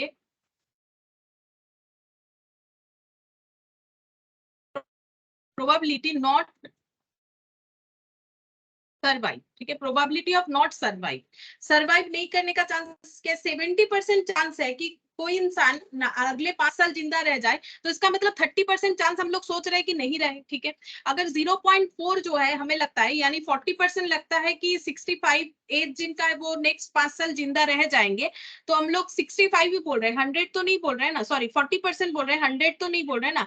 तो इसका मतलब 60% हम लोग सोच रहे हैं कि उनका सर्वाइवल आगे ना हो 5 साल. ठीक है, तो 0.2 मतलब 20% चांसेस है कि जिनका एज 70 इयर्स है वो नेक्स्ट 5 साल के लिए सरवाइव कर जाए, तो 80% चांस हम लोग सोच रहे हैं कि वो आगे सरवाइव ना करे. तो हम लोगों ने probability of surviving and probability of not surviving for the next 5 years for 3 persons age 60, 65 and 70 ये हम लोगों ने फाइंड आउट कर लिया है. लेकिन क्वेश्चन क्या बोला है कि at least two of them survive for next 5 years, इसका प्रोबेबिलिटी क्या है. ठीक है, तो यहाँ पर लिखते हैं probability of surviving at least 2 of them for next 5 years. तो पहले इसका हम लोग जो है सोचते हैं ऐसे कौन से पर्सन होंगे जो आगे, कम से कम 2 पर्सन होंगे जो आगे 2 साल जिंदा रह सकते हैं. तो वो पर्सन हो सकते हैं AP या फिर BC या फिर CA. ठीक है, मतलब ऐसा हो सकता है कि AB सर्वाइव कर जाए नेक्स्ट 5 इयर्स, ऐसा हो सकता है AC सर्वाइव कर जाए, ऐसा हो सकता है BC सर्वाइव कर जाए, या फिर ऐसा हो सकता है कि तीनों ही सर्वाइव कर जाए, क्योंकि हमें बोला था एटलीस्ट मतलब कम से कम 2 या 2 से ज्यादा. एटलीस्ट का जो इंग्लिश है, इंग्लिश एटलीस्ट से इससे मतलब क्या होता है कि कम से कम 2, तो 2 से ज्यादा भी तो हो सकता है. तो कम से कम 2 का क्या हो सकता है, या तो AB या तो BC या तो CA या तो फिर ABC तीनों ही सरवाइव कर गए. क्योंकि और ऑप्शन आ रहा है, या तो AB सरवाइव कर जाए और BC और CA और ABC, तो इसका मतलब AB प्लस BC बिकॉज और हमें प्लस बताता है. ठीक है, और ABC हो जाएगा. ठीक है, तो अब हम लोग प्रोबेबिलिटी निकालेंगे. अब AB सरवाइव करने का इसका भी मतलब बता देते हैं. AB सरवाइव करेगा इसका मतलब है A एंड B सरवाइव, इसका मतलब हम लोग ये अंदाजा लगा रहे हैं कि A and B survive but C does not survive. इसका हम लोग ये अंदाजा लगा रहे हैं ना, जब हम लोग ये सोच रहे हैं कि चांसेस है ए बी अगले 5 साल तक जिंदा रह जाए, तो इसका मतलब हम लोग ये मान के चल रहे हैं कि सी जिंदा नहीं रहेगा, ठीक है। बी सी को सरवाइव करवा रहे, इसका मतलब B and C survive, but sorry D लिख दिया मैंने, B and C survive but A not survive. इसका मतलब बता रहे, ठीक है, इसका मतलब बता रहे। तुम लोग भी लिखो ताकि जब भी क्वेश्चन देखोगे समझ में आएगा, नहीं तो कभी मान लो 1 मंथ बाद देखे, ऐसा होना नहीं चाहिए, हमेशा देखते रहो, लेकिन फिर भी अगर मान लो कुछ दिन बाद देखे, फिर ये ढूंढते रह जाओगे कि ए बी क्या है, बी सी क्या है, सी ए क्या है, ठीक है। तो इसीलिए तो यहाँ पर सी एंड ए सर्वाइव, इसका मतलब हम लोग चांसेस ले रहे हैं कि C and B survive but B not survive, ये चांसेस ले रहे हैं, बी नॉट सर्वाइव। और एबीसी के केस में हम लोग ऐसे लिखेंगे, A and B and C all survive. Next 5 साल का प्रेडिक्शन कर रहे हैं, ठीक है, कि हाँ ये तीनों ही जो है सरवाइव कर जाएंगे। तो ये मैंने अभी क्वेश्चन को जस्ट समझाया, ठीक है, और लिख भी दिया ताकि तुम लोग को इजीली समझ में आए। देखो लिख भी दिया ताकि जब भी क्वेश्चन देखो ना तो कॉपी देख के ही समझ में आना चाहिए। तो हमेशा नोट जो भी हम लिखवाते हैं क्लास में, लेकिन लिखना जरूरी है, ठीक है, नहीं लिखोगे तो कुछ भी नहीं समझ में आएगा बाद में। तो अभी हम लोग इसका क्या लिखेंगे, अब हम लोग इसमें पॉइंट जो है एप्लीकेबल, ये तो बस समझाने वाला टास्क कंप्लीट हो गया। अब हम लोग लिखेंगे ए एंड बी सर्वाइव, ये कैसे होगा, तो ए का सर्वाइवल का चांसेस 0.7, ठीक है, ए का सर्वाइवल का चांसेस 0.7, एंड का मतलब इनटू, ठीक है, बी का सर्वाइव होने का chances 0.4, but C does not survive, या फिर and C does not survive, एक ही बात है, B and C survive and C does not survive. मतलब इसको बट के जगह हम लोग एंड भी लिखे तो भी तो कोई कंसेप्ट चेंज तो हुआ नहीं, ठीक है। एंड लिखने से क्या होगा, तुम लोग को समझने में आसानी होगा। एंड सी नॉट सर्वाइव, और सी का सर्वाइव नहीं करने का चांसेस 0.8 है, 0.8, क्योंकि ये सब क्वेश्चन प्रोबेबिलिटी में ही हमें दिया हुआ है। ये क्वेश्चंस कैसे हैं, प्रोबेबिलिटी अभी हम लोग निकाल रहे थे, यहाँ पर प्रोबेबिलिटी हमें दिया हुआ है, फिर हमें कुछ अलग अलग तरह से प्रोबेबिलिटी इसमें से निकालने के लिए बोला है। ऑलरेडी प्रोबेबिलिटी गिवन इंडिविजुअली, कौन 5 साल जिंदा रहेगा इसका चांसेस, और कौन 5 साल कितने जिंदा रहेगा इसका चांसेस नहीं रहेगा, जिंदा रहेगा, जिंदा नहीं रहेगा, जिंदा रहेगा, जिंदा नहीं रहेगा, इसका प्रोबेबिलिटी हमें दिया हुआ है। लेकिन हमें बोल रहा है प्रोबेबिलिटी इंडिविजुअली दिया हुआ है, हमें ये निकाल के दिखाना है कि एटलीस्ट 2 जन सरवाइव कर जाए, हमारा प्रेडिक्शन 2 जन पे, कम से कम 2 जन पे सही हो जाए, इसका प्रोबेबिलिटी क्या है। तो तभी होगा अगर ए भी सर्वाइव करेंगे और सी सर्वाइव नहीं करेंगे तो भी हमारा प्रोबेबिलिटी सही होगा। और तो प्लस, ठीक है, बी एंड सी सर्वाइव, तो बी सी सर्वाइव करने का 0.4, 0.2, 0.4 एंड 0.2, बट जो है इसको तुम लोग चाहो तो यहाँ पर एंड लगा लो, and A not survive, A का सर्वाइव नहीं करने का चांसेस 30%। फिर plus C and A survive, तो सी और ए 0.2, 0.7, 0.2, 0.7, बट के आगे एंड भी लगा सकते हो, and B not survive, B नहीं सर्वाइव करेंगे, इसके चांसेस 0.6। और लास्ट ऑप्शन कि तीनों ही सरवाइव कर जाए, A B and C all survive, या फिर सरवाइव जो चाहो लिख सकते हो। तो ए बी सी तीनों सरवाइव, 0.7, 0.4, 0.2, 0.7, 0.2, 0. लास्ट वाला कितना है, 742, 742। अब कैलकुलेट करेंगे, ठीक है, तो यहाँ पर कैलकुलेटर लेते हैं, 0.7, 0.4, 0.8, 0.224 प्लस 0.4, 0.2, 0.3, 0.024, 0.2, 0.7, 0.6, 0.084 प्लस 0.7, 0.2, 0.4, 0.056। अब टोटल करेंगे, 0.056 प्लस 0.084 प्लस 0.024 प्लस 0.224, 0.3 0.88, ठीक है। आंसर देखते हैं, चलो 0.3, हाँ ये रहा ऑप्शन डी, ठीक है, ऑप्शन डी हो जाएगा। तो देखो जब हमें प्रोबेबिलिटी दिया हुआ रहता है ना, तो फिर हमें दूसरा उसी से कुछ कैलकुलेट करने के लिए बोलता है। जैसे बोला कि यहाँ पर इंडिविजुअली सबका सर्वाइवल दिया हुआ था, तो हम लोगों ने निकाल लिया नॉट सर्वाइवल। क्यों नॉट सर्वाइवल निकाला? क्योंकि हमें बोला था कि कम से कम 2 जन सर्वाइव कर जाए, इसका प्रोबेबिलिटी क्या है। तो जब हम लोग 2 का पेयर ले रहे हैं, तो थर्ड पर्सन को कंसिडर कर रहे हैं कि वो सर्वाइव नहीं करेगा, तो chances of survival and chances of not survival इसमें इंक्लूड होता है जब हम लोग 2 जन को लेते हैं, ठीक है। और तीनों ही अगर सर्वाइव कर जाएंगे तो तीनों सर्वाइवल, ठीक है। यहाँ पर हमारा जो था क्वेश्चन सॉल्व था, क्वेश्चन सॉल्व हो सकता है, नहीं हो सकता है, तो क्वेश्चन एटलीस्ट किसी ना किसी से सॉल्व हो जाए, इसका चांसेस है 11/15, ठीक है। तो दोनों जो है क्वेश्चन का पैटर्न लगभग सेम था। अच्छा, अब नेक्स्ट हम लोग कौन सा क्वेश्चन देखेंगे? Question number 12।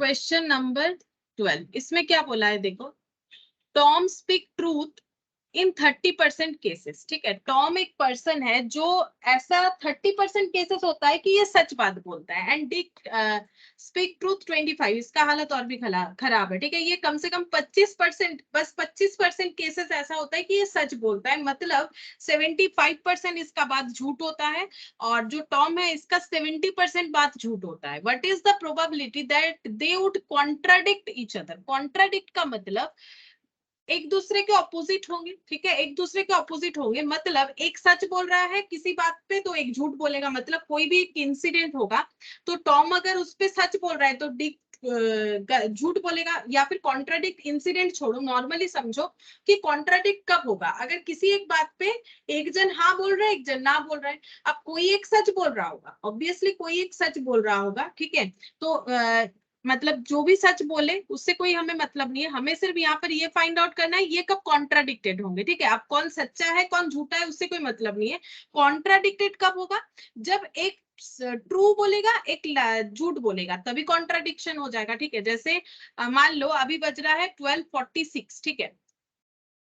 अब टॉम बोल रहा है अभी 12:46 बज रहा है, और सपोज डिक बोल रहा है कि अभी बज रहा है यहाँ पर एक लिख देते हैं, ठीक है, 1 PM, ठीक है। अब मतलब सच में तो इतना ही बज रहा है, ठीक है, सच में तो इतना ही बज रहा है, या फिर इसको हम 50 कर देते हैं, ठीक है, 50। मान लो ये इतना अभी बज रहा है, 47 है 50 हो जाएगा अभी, तो ये एक, तो डिक बोल रहा है 1 बजा है, लेकिन अभी तक 1 नहीं बजा है, तो ये झूठ बोल रहा है, ठीक है। हम लोग ये बोल सकते हैं ये झूठ बोल रहा है, ठीक है। और ये जो है ये ट्रू बोल रहा है, क्योंकि अभी 12:50, या फिर इसे 47 कर लेते हैं और भी अच्छे से समझने के लिए, 47 ही बज रहा है अभी, दिखाते दिखाते 48 हो जाएगा, चलो। तो ये ट्रू बोल रहा है, ये लाइक बोल रहा है, इसका मतलब ये दोनों एक दूसरे के कॉन्ट्राडिक्ट हो गए, ठीक है, कॉन्ट्राडिक्ट हो गए। कॉन्ट्राडिक्ट होने का मतलब है ये सच बोल रहा है ये झूठ। या फिर ऐसा हो सकता है कि टॉम बोल रहा है कि अभी 12:47 ही बजा है, 48 नहीं बजा है, तो ये ट्रू है। तो ये क्या हो जाएगा यहाँ पर, इसका मतलब टॉम डिक जो है वो ट्रू बोल रहा है, टॉम जो है वो फॉल्स बोल रहा है, ठीक है। तो कॉन्ट्राडिक्ट का मतलब समझो पहले, कॉन्ट्राडिक्ट का मतलब एक दूसरे के ऑपोजिट बोल रहे हैं। अब कोई एक सच बोलेगा कोई एक झूठ बोलेगा, ठीक है। तो यहाँ पर हम लिखते हैं कि 2 केस हो सकता है कॉन्ट्राडिक्शन का, क्या? Tom speak true and Dick lie, ठीक है। कोई एक इंसिडेंट में टॉम सच बोल रहा है डिक झूठ बोल रहा है, तो भी कॉन्ट्राडिक्शन है दोनों में। और टॉम स्पीक्स ट्रू या फिर ट्रूथ एंड, ओ मैंने दोनों एक ही लिख दिया थे,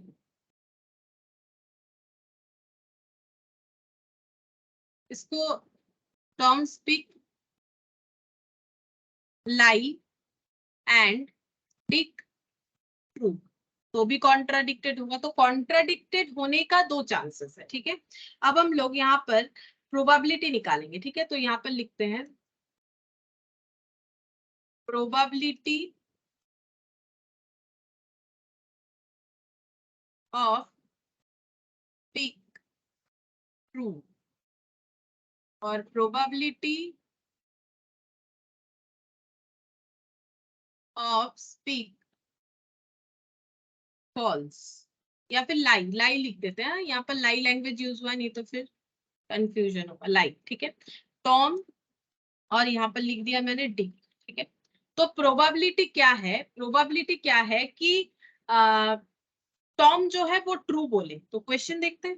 30% केसेस ऐसा है कि टॉम ट्रू बोलता है, तो टॉम का ट्रू बोलने का प्रोबेबिलिटी है 30%, ठीक है। तो झूठ बोलने का प्रोबेबिलिटी 70%, ठीक है। और डिक जो है स्पीक ट्रूथ 25%, तो झूठ बोलने का प्रोबेबिलिटी 75%, ठीक है। अब हमें क्या ढूंढना है कि प्रोबेबिलिटी की दोनों का कॉन्ट्राडिक्शन, ठीक है। तो यहाँ पर लिखेंगे probability getting Tom and Dick would contradict each other. तो उस पे दो केस बन रहा है, ठीक है। उस पे दो केस बनेगा, प्रोबेबिलिटी की दोनों जो है कॉन्ट्राडिक्टेड हो तो उस पे दो केस बनेगा, ये वाला केस 1 और केस 2, ठीक है। तो यहाँ पर लिखते हैं वो या तो केस 1 हो या फिर केस 2 हो, दोनों केसेस में कॉन्ट्राडिक्शन हो सकता है। केस 1 क्या है, टॉम स्पीक ट्रू 30% केसेस, तो यहाँ पर लिखेंगे 30%। एंड है मतलब मल्टीप्लीकेशन, डिक को लाई बोलना पड़ेगा यानी 75%, ठीक है। तो ये हो गया 75%। प्लस केस 2 क्या हो सकता है, टॉम स्पीक लाई, टॉम ये लाई है 70%, और डिक इसका मतलब ट्रू। एंड है तो मल्टीप्लीकेशन, डिक जो है वो ट्रू बोल रहा है, डिक यहाँ पर लिखा हुआ है ट्रू वाला कॉलम ये है यानी कि 25%। तो ये कितना हो जाएगा, अगर तुम लोग को परसेंटेज में नहीं करना है, देखो क्वेश्चन कैसे भी दे सकता है, पॉइंट में भी दे सकता है, परसेंटेज में भी दे सकता है, बात एक ही है। तो 30 इंटू 75 कर लो, ठीक है, 2250, और डिवाइडेड बाय कितना हो जाएगा, यहाँ भी 100 यहाँ भी 100 है, तो 100 डिवाइडेड बाई 100 0.225 प्लस यहाँ पर 70, या फिर परसेंटेज कैलकुलेटर पे लगा लो तुम लोग डायरेक्ट तो भी हो जाएगा, इंटू 25 डिवाइडेड बाई 1। ये क्या सही हो गया, ठीक है छोड़ो, 70 इंटू 25 तुम लोग के कैलकुलेटर में हो जाएगा, ठीक है। यहाँ पर हो गया 0.175, दोनों का टोटल करेंगे 0.4, ठीक है। अब जैसे कि यहाँ पर मैंने परसेंटेज में कैलकुलेट कर लिया, अगर तुम लोग को इसमें प्रॉब्लम होता है तो तुम लोग सिंपल ऐसा करो, 0.3 हो जाएगा, 30% मतलब 0.3 कैसे, 30 डिवाइडेड बाई 100, 75% मतलब 75 डिवाइडेड बाई 100 मतलब 0.75। अब मल्टीप्लीकेशन कर लोगे ऐसा हो जाएगा, बाकी प्रॉब्लम नहीं होना चाहिए, कैलकुलेटर है ना, कैलकुलेटर होने से क्या दिक्कत है, कैलकुलेटर लो और कैलकुलेशन करो, चाहे परसेंटेज में करो, परसेंटेज का तुम लोग का वहां पर ऑप्शन, मेरा भी यहाँ पर ऑप्शन है परसेंटेज में, चाहे तुम कर सकते। ये जब ऐसे मतलब इसको ऐसे लिखते तो यहाँ परसेंटेज नहीं दिखता है, फिर मुझे ऐसे करके करना पड़ेगा, तो कैसे भी करो, क्वेश्चन का आंसर सॉल्व करने से मतलब है। ये देखो परसेंटेज में हो जाएगा, तुम लोग के कैलकुलेटर में जो परसेंटेज है ना उसका यूज कर सकते हो। ये देखो जैसे ये वाला हम लोग सॉल्व करें 70% और 25% हम दिखाते हैं, ये देखो 70% ऐसे आ जाएगा इंटू 25%, देखो डायरेक्ट आ जाएगा, ठीक है। इसलिए हम बोल रहे हैं कैलकुलेटर यूज करो, हो जाएगा 175, तो ये 25 मतलब 0.25, डायरेक्ट कैलकुलेटर से करना है, ठीक है। तो ये कैलकुलेटर लोगे, परसेंटेज का साइन जो दिया हुआ यूज करोगे, पूरा आंसर जो है डायरेक्टली ये निकल के आ जाएगा दोनों परसेंटेज वाले मल्टीप्लीकेशन से, और फाइनल आंसर 0.4। तो ये आंसर हो जाएगा 0.400 दिया हुआ है, वो इसीलिए दिया हुआ है, ये सब पीछे 3 डिजिट्स है ना, तो इसको इसके साथ कंपेयर करने के लिए यहाँ पर दे दिया है, तो इसके पीछे जीरो लिखने से थोड़ी ना कोई फर्क होता है, कुछ नहीं होता है, ठीक है। तो 0 लिखो या ना लिखो, तुम लोग के पास ऑप्शन जब ये वाला है तुम लोग को ऑप्शन बी में टिक कर देना है, क्योंकि पॉइंट के बाद जीरो लगाने से कभी भी कोई वैल्यू चेंज नहीं होता है, वो ना यहाँ पर प्रेजेंटेशन के लिए, क्योंकि सभी के पीछे ये 3 डेटा है ना, तो इसको देखने में ठीक लगेगा, इसीलिए 0.4 की जगह 2 जीरो लगा दिया, ठीक है। लेकिन आंसर हम लोग का यही वाला होगा, तो इससे मत टेंशन लो, क्योंकि पॉइंट के पीछे जीरो का कोई अलग मतलब नहीं होता है, ठीक है, कोई अलग मतलब नहीं होता है। अच्छा अब हम लोग क्वेश्चन नंबर 13 देखेंगे।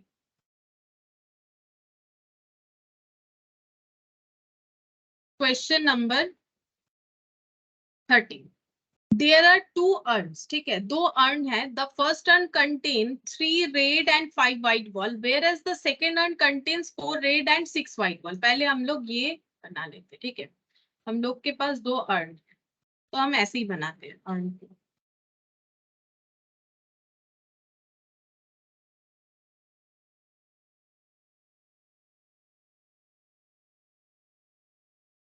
ठीक है, हम लोग के पास बॉल क्या क्या अवेलेबल है, 3 रेड 5 व्हाइट, ठीक है, 5 व्हाइट बॉल है। अच्छा, और क्या यहाँ पर 6 व्हाइट बॉल है, इसमें 6 व्हाइट बॉल, ठीक है, इसमें 6 व्हाइट बॉल है। अच्छा, रेड देख लो, 3 रेड, पहले वाले में 3 रेड बॉल,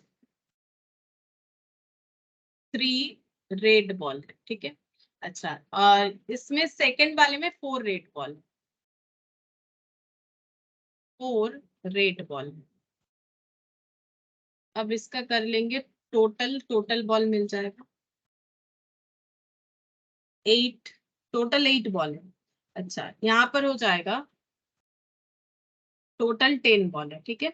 अच्छा, ये टोटल 10 बॉल हो गया, यहाँ पर टोटल 8 बॉल हो गया। अच्छा, अब हमें क्या बोला है, a ball is taken at random from the first urn, ठीक है। यहाँ पर कोई कलर नहीं बोला है, समझो, यहाँ पर कोई भी कलर अभी तक नहीं, कलर बोलेगा शायद, देख लेते हैं। Ball is taken at random from the first urn and is transfer to the second urn. अच्छा, एक बॉल यहाँ से रैंडमली लिया गया, ठीक है, फिर उसे इसमें ट्रांसफर कर दिया गया, ऐसा बोला जा रहा है, ठीक है। Now another ball is selected at random from the second earn, ठीक है, फिर यहाँ से दूसरा एक बॉल को ड्रॉ किया गया, ये वाले सेकंड वाले अर्न से, ठीक है, ये अर्न 1 नाम दे देते, ये अर्न 2 नाम दे दिया, ठीक है। The probability that the second ball would B red, ठीक है, सेकेंड बॉल मतलब ये वाला बॉल जो है रेड बॉल हो जाए, इसका प्रोबेबिलिटी क्या है, इसका प्रोबेबिलिटी क्या है, ये हमें बोला है, ठीक है। अच्छा, अब यहाँ पर लेकिन हमें ये नहीं बोला है कि जब फर्स्ट बार ड्रॉ होगा रेड बॉल होना चाहिए कि व्हाइट बॉल होना चाहिए। तो अगर हम लोग फर्स्ट बार बॉल निकाल रहे हैं, तो इसका मतलब हमारे पास कितना हमारे पास जो है 2 ही ऑप्शन हो सकता है, या तो रेड बॉल निकल के आएगा या तो व्हाइट बॉल निकल के आएगा। बात समझो, हम लोग के पास क्वेश्चन का स्टेप्स क्या है, पहले वाले अर्न से हमें एक बॉल ड्रॉ करना है, ठीक है। अब वो एक बॉल जो ड्रॉ होगा रैंडमली, वो रेड भी हो सकता है, वो व्हाइट भी हो सकता है, हमें नहीं पता क्या होगा। अब जो भी बॉल आएगा वो हमारे सेकंड वाले अर्न में जाएगा, ठीक है। तो पहला केस को हम लोग यहाँ पर सॉल्व करते हैं, मतलब अर्न 1 का जो ड्रॉ है वो हम लोग देखते हैं। इसमें 2 केस निकल के आता है हमारे लिए, ठीक है, केस 1 और केस 2, केस 1 और केस 2 निकल के आएगा। केस 1 क्या होगा, ए रेड बॉल एपियर, हो सकता है कि रेड बॉल एपियर हो गया, या फिर ए व्हाइट बॉल एपियर, वो तो हमें भी नहीं पता क्या होगा, ठीक है। लेकिन हम लोग चांसेस जरूर निकाल सकते हैं कि रेड बॉल निकल के आ जाए या फिर व्हाइट बॉल निकल के आ जाए, इसका चांसेस क्या है, ठीक है, या फिर व्हाइट बॉल निकल के आ जाए, इसका चांसेस क्या है। उसके बाद जब यहाँ पर ट्रांसफर होगा, अब इसमें 2 केस निकल के आएगा, ठीक है, इसमें भी 2 केस निकल के आएगा। अगर हम लोग का ये देखो, अगर हम लोग का रेड बॉल निकल के आ गया, अगर हम लोग का रेड बॉल निकल के आ गया, तो यहाँ पर एक रेड बॉल जो है हमारा ड्रॉप हो जाएगा। अगर रेड बॉल निकल के आया तो रेड बॉल ड्रॉप होगा। अगर हम लोग का व्हाइट बॉल निकल के आया तो यहाँ पर एक व्हाइट बॉल ड्रॉप होगा, ठीक है। और दोनों ही केसेस में चाहे रेड बॉल आ जाए चाहे व्हाइट बॉल आ जाए, बात समझो, हमारा जब ड्रॉप हो रहा है चाहे रेड बॉल आए चाहे व्हाइट बॉल आए, हम लोग का यहाँ पर नंबर ऑफ बॉल जो है इंक्रीज करेगा, ठीक है, नंबर ऑफ बॉल इंक्रीज करेगा, number of ball increased by 1, ठीक है, 1 से इंक्रीज हो जाएगा, मतलब 10 जो है 11 हो जाएगा। लेकिन 11 कैसे हो रहा है, क्या ये 4 बॉल्स 5 होके 11 हो रहा है, 5 प्लस 11, मतलब अब 11 होने का जो है केसेस 2 होगा। मतलब देखो, जैसे ही हम लोगों ने यहाँ पर बॉल ड्रॉप किया इस अर्न में, तो यहाँ पर हो सकता है हम लोगों ने रेड बॉल ड्रॉप किया, तो उसमें कॉम्बिनेशन कुछ ऐसा बन जाएगा 5 रेड और 6 व्हाइट, और ये हो जाएगा 11। और अगर व्हाइट बॉल ड्रॉप हुआ, अगर व्हाइट बॉल ड्रॉप हुआ तो 4 रेड और 7 व्हाइट, तो भी हम लोग का हुआ 11, ठीक है, 11 होगा। तो ये कंडीशन अपियर हो सकता है दोनों में से, ठीक है। तो यहाँ पर प्रोबेबिलिटी, यहाँ भी 2 प्रोबेबिलिटी, यहाँ पर भी 2 प्रोबेबिलिटी। अब हम लोग इसको कैसे कैलकुलेट करेंगे, अगर हमारा रेड बॉल निकल के आ रहा है तो यहाँ पर अगर रेड बॉल निकल के आ रहा है तो यहाँ पर सिचुएशन क्या होगा, अगर रेड बॉल निकल के आ रहा है तो यहाँ पर सिचुएशन ये जनरेट होगा, ठीक है। और अगर व्हाइट बॉल निकल के आ रहा है तो ये सिचुएशन जनरेट होगा। तो हम लोग लिखते हैं पहले केस 1 ऐसे करके, if red ball appear in first drawn from urn 1 and transferred to urn 2 and transferred to urn 2 and probability of getting one red ball is, ठीक है। ये कैसे होगा देखिए, टोटल यहाँ पर बॉल कितने सारे, टोटल यहाँ पर बॉल है 8 पहले वाले केस में। तो 8 में से हमें एक बॉल ड्रॉ करना है, तो 8C1, ठीक है। 8 में से एक बॉल ड्रॉ करना है, तो टोटल आउटकम, फेवरेबल आउटकम हम लोग का क्या होगा। हम लोगों ने यहाँ पर फेवरेबल कुछ नहीं बोला है, हमें बोला है कोई भी एक बॉल निकालो, यहाँ पर डालो, फिर हमें यहाँ से रेड निकालने का प्रोबेबिलिटी क्या है। तो अब दो केसेस तो होगा, या तो व्हाइट निकल के आएगा या तो रेड। अगर रेड निकल के आता है जो मैंने यहाँ पर लिखा है, तो हम लोग का फेवरेबल आउटकम रेड हो रहा है, तो 3 में से कोई भी एक, तो 3C1, ठीक है। 3 में से कोई भी एक 3C1। एंड इसके बाद भी खत्म नहीं हुआ, इसके बाद हमारा प्रोसेस जो है वो चल रहा है, प्रोसेस चल रहा है। इसके बाद हमारे पास बॉल बन जाता है, किसी भी हालत में 11 बॉल बन जाता है, ठीक है। अब ये 11 बॉल में से हमें एक बॉल ड्रॉ करना है जो कि रेड निकल के आ जाए। तो अगर पहला बॉल हम लोगों का ये प्रोबेबिलिटी है रेड आया है, तो यहाँ पर ये वाला कंडीशन हो जाएगा। तो 5 में से कोई भी एक निकल के आए हमारा फेवरेबल केस होगा, यानी 5C1, ठीक है।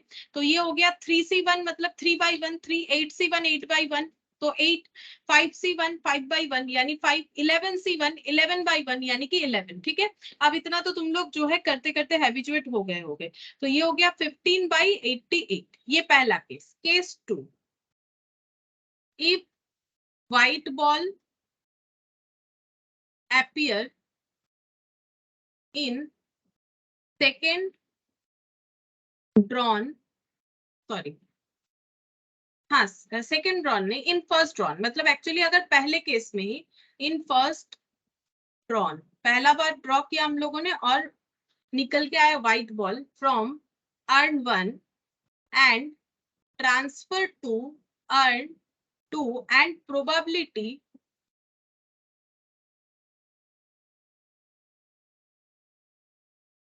Of getting one red ball is, ठीक है। तो कैसे कैलकुलेट होगा, फिर से वही केस, हमारे पास 8 बॉल हैं जिसमें से हम लोग अगर 5 व्हाइट बॉल निकाल के लाते हैं तो 8C1 और 5C1, क्योंकि टोटल पॉसिबल आउटकम 8C1, ठीक है।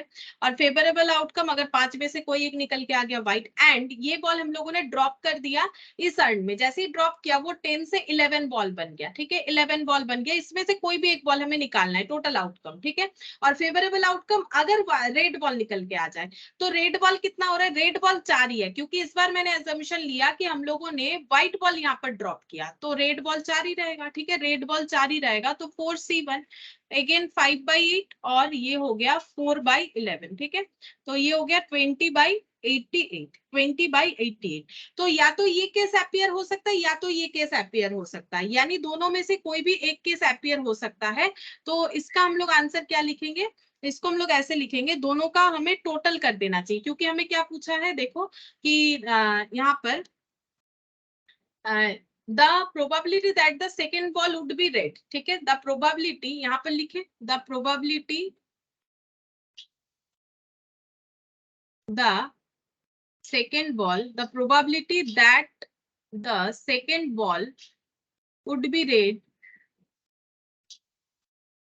इज, क्या हो जाएगा, या तो ये हो जाएगा प्रोबेबिलिटी 15/88 सेकेंड बॉल रेड निकल के आ जाए, या फिर ये केस भी हो सकता है 20/88, डिपेंडिंग ऑन द सिचुएशन। ये दो प्रोबेबिलिटी अलग अलग क्यों हुआ, अगर फर्स्ट राउंड मेरा व्हाइट होता है तो यहाँ पर टोटल नंबर ऑफ बॉल तो 11 होगा ही होगा, लेकिन रेड बॉल का इंक्रीज या डिक्रीज में जो है चेंजेस आएगा, है ना। अगर मेरा पहला बॉल रेड आता है तो 5 में से कोई भी एक, और अगर मेरा पहला बॉल जो है व्हाइट आता है तो रेड बॉल कांस्टेंट उतना ही रहेगा जितना पहले था। तो ये हो गया 88 और इसका एलसीएम करेंगे तो 15 + 20 यानी कि 35/88 ये मेरा आंसर हो रहा है। चलो चेक करते हैं 35/88 यानी कि ऑप्शन बी। ठीक है, ऑप्शन बी मेरा आंसर होगा। तो ये वाला क्वेश्चन कैसा था, ये भी इसमें अलग क्या था, इसमें अलग ये था कि हम लोग को बोला कि यहाँ से एक बॉल ड्रॉ पहले निकालो। अब कोई भी बॉल आए उससे हमें कोई प्रॉब्लम नहीं है, प्रोबेबिलिटी ये पता करना है कि सेकंड बॉल से जब एक सेकंड जगह अर्न से जब एक बॉल निकालेंगे उसका रेड आने का प्रोबेबिलिटी क्या है। तब जब यहाँ से निकाल के यहाँ ड्रॉप करेंगे, अगर व्हाइट बॉल निकल के आता है तो भी ये टोटल नंबर ऑफ 11 होगा, अगर रेड बॉल निकल के आता है इसमें ड्रॉप होता है तो भी टोटल 11 होगा, लेकिन इंडिविजुअली चेंजेस होगा। अगर व्हाइट बॉल निकल के आता है तो ये वाला 6 के जगह यहाँ पर हो जाएगा 7। ठीक है, और अगर रेड निकल के आता है तो ये 4 के जगह हो जाएगा 5, लेकिन दो चीज तो एक साथ नहीं होगा, अलग अलग होगा। ठीक है, अलग अलग होगा। तो ये 4 + 7 हो सकता है या फिर 5 + 6 हो सकता है। ठीक है, दोनों में से कोई भी एक केस हमारा हो सकता है।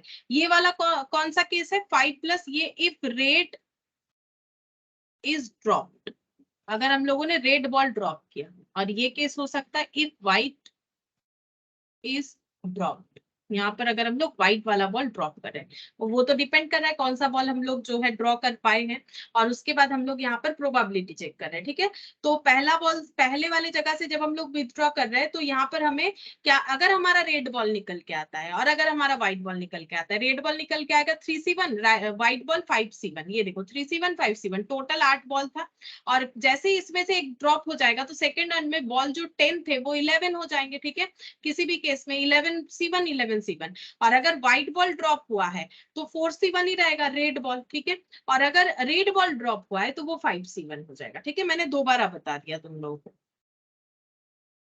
अच्छा, इसके बाद हम लोग सेट सी का क्वेश्चन अभी और नहीं करेंगे, क्योंकि सेट सी में हम लोगों का, सेट सी का भी क्वेश्चन हम लोग कर सकते हैं। एक सेकेंड, सेट सी में कौन सा क्वेश्चन और कर सकते हैं, यहाँ पर हम लोग का देखते हैं। सेट सी, सेट सी, ठीक है, चलो सेट बी का ही कुछ क्वेश्चंस करते हैं। सेट बी का कुछ क्वेश्चंस करेंगे, उसके बाद फिर सेट सी क्वेश्चन करेंगे, कंप्लीट करेंगे सारी चीजों को ही कंप्लीट। फिर सेट बी से कुछ क्वेश्चंस बन जाएगा क्लासिकल डेफिनेशन से, तो वो करेंगे। तो सेट बी का पहला क्वेश्चन हम लोग करेंगे, यहाँ पर क्वेश्चन नंबर 4 करेंगे। तुम लोग जो भी हम गैप दे रहे हैं ना, तुम लोग लिख के रखना, अगर कुछ भी छूट जाता है तो एंड में हम लोग उसे देख लेंगे। ठीक है, सेट बी का क्वेश्चन नंबर 4 करेंगे। इतना दिन हम लोग सेट सी ही कर रहे थे। सेट बी का पहले क्वेश्चन नंबर 4 क्या बोला है, if 2 unbiased dice are rolled, दो अनबाइज्ड डाइस को हम लोग रोल कर रहे हैं, मतलब लूडो का गोटी, दोनों को ही हम लोग रोल कर रहे हैं। What is the probability of getting no difference of point, मतलब कोई भी डिफरेंस नहीं आएगा पॉइंट का, इसका प्रोबेबिलिटी क्या है, मतलब दोनों में अगर 1 1 आ गया तो नो डिफरेंस ऑफ पॉइंट्स, 1 - 1 0, 2 2, 3 3, 4 4, 5 5, 6 6। ठीक है, ये सब प्रोबेबिलिटी हो सकता है। तो यहाँ पर लिखेंगे total number of outcome, total number of outcome. ये लिखने का जरूरत अभी और नहीं है, क्योंकि देखो मैंने बहुत बार तुम लोग को लिखवाया टोटल नंबर ऑफ आउटकम 1 1 1 2 1 3 1 4 ऐसे करके, और मैंने शॉर्टकट भी बताया कैसे हम लोग फाइंड आउट कर सकते हैं। Possible outcome, possible outcome total, total possible outcome whole to the power number of times event occur. ठीक है, कितना बार हम लोग उस इवेंट को कर रहे हैं, तो टोटल पॉसिबल आउटकम 6 है, क्योंकि लूडो का गोटी में 1 2 3 4 5 6 के अलावा कुछ और पॉसिबल आउटकम नहीं हो सकता है। हम लोग 2 बार इस एक्सपेरिमेंट को करना चाह रहे हैं, तो 36 हो जाएगा। ठीक है, 36 हो जाएगा, और ये शायद तुम लोगों को ये वाला पॉइंट देखो समझ में आ रहा है कि नहीं, क्योंकि 36 ये देखो शायद यहाँ मिल जाए, मुझे पता नहीं, देखते हैं इस पीडीएफ में। ये रहा, ये रहा। ठीक है, 2 डाइस रोल करते हैं तो 36 हम लोग का जो है आउटकम निकल के आता है। अब हमें क्या फाइंड आउट करना है, नंबर ऑफ फेवरेबल आउटकम क्या होगा, getting no difference of point. Probability of getting no difference of point. मतलब जो भी पॉइंट्स दोनों लूडो के गोटी में आ रहा है, मतलब ये एक लूडो का गोटी, ये एक लूडो का गोटी, दोनों को रोल कर दिया और फिर दोनों में क्या आ गया, मान लो यहाँ पर आ गया 1 और यहाँ पर भी आ गया 1, ठीक है। जैसे ही लूडो का गोटी स्टॉप हुआ दोनों में 1 1 आ गया, मतलब नो डिफरेंस ऑफ पॉइंट, 1 - 1 0, ठीक है। Probability of getting no difference of point equal to number of favourable outcome.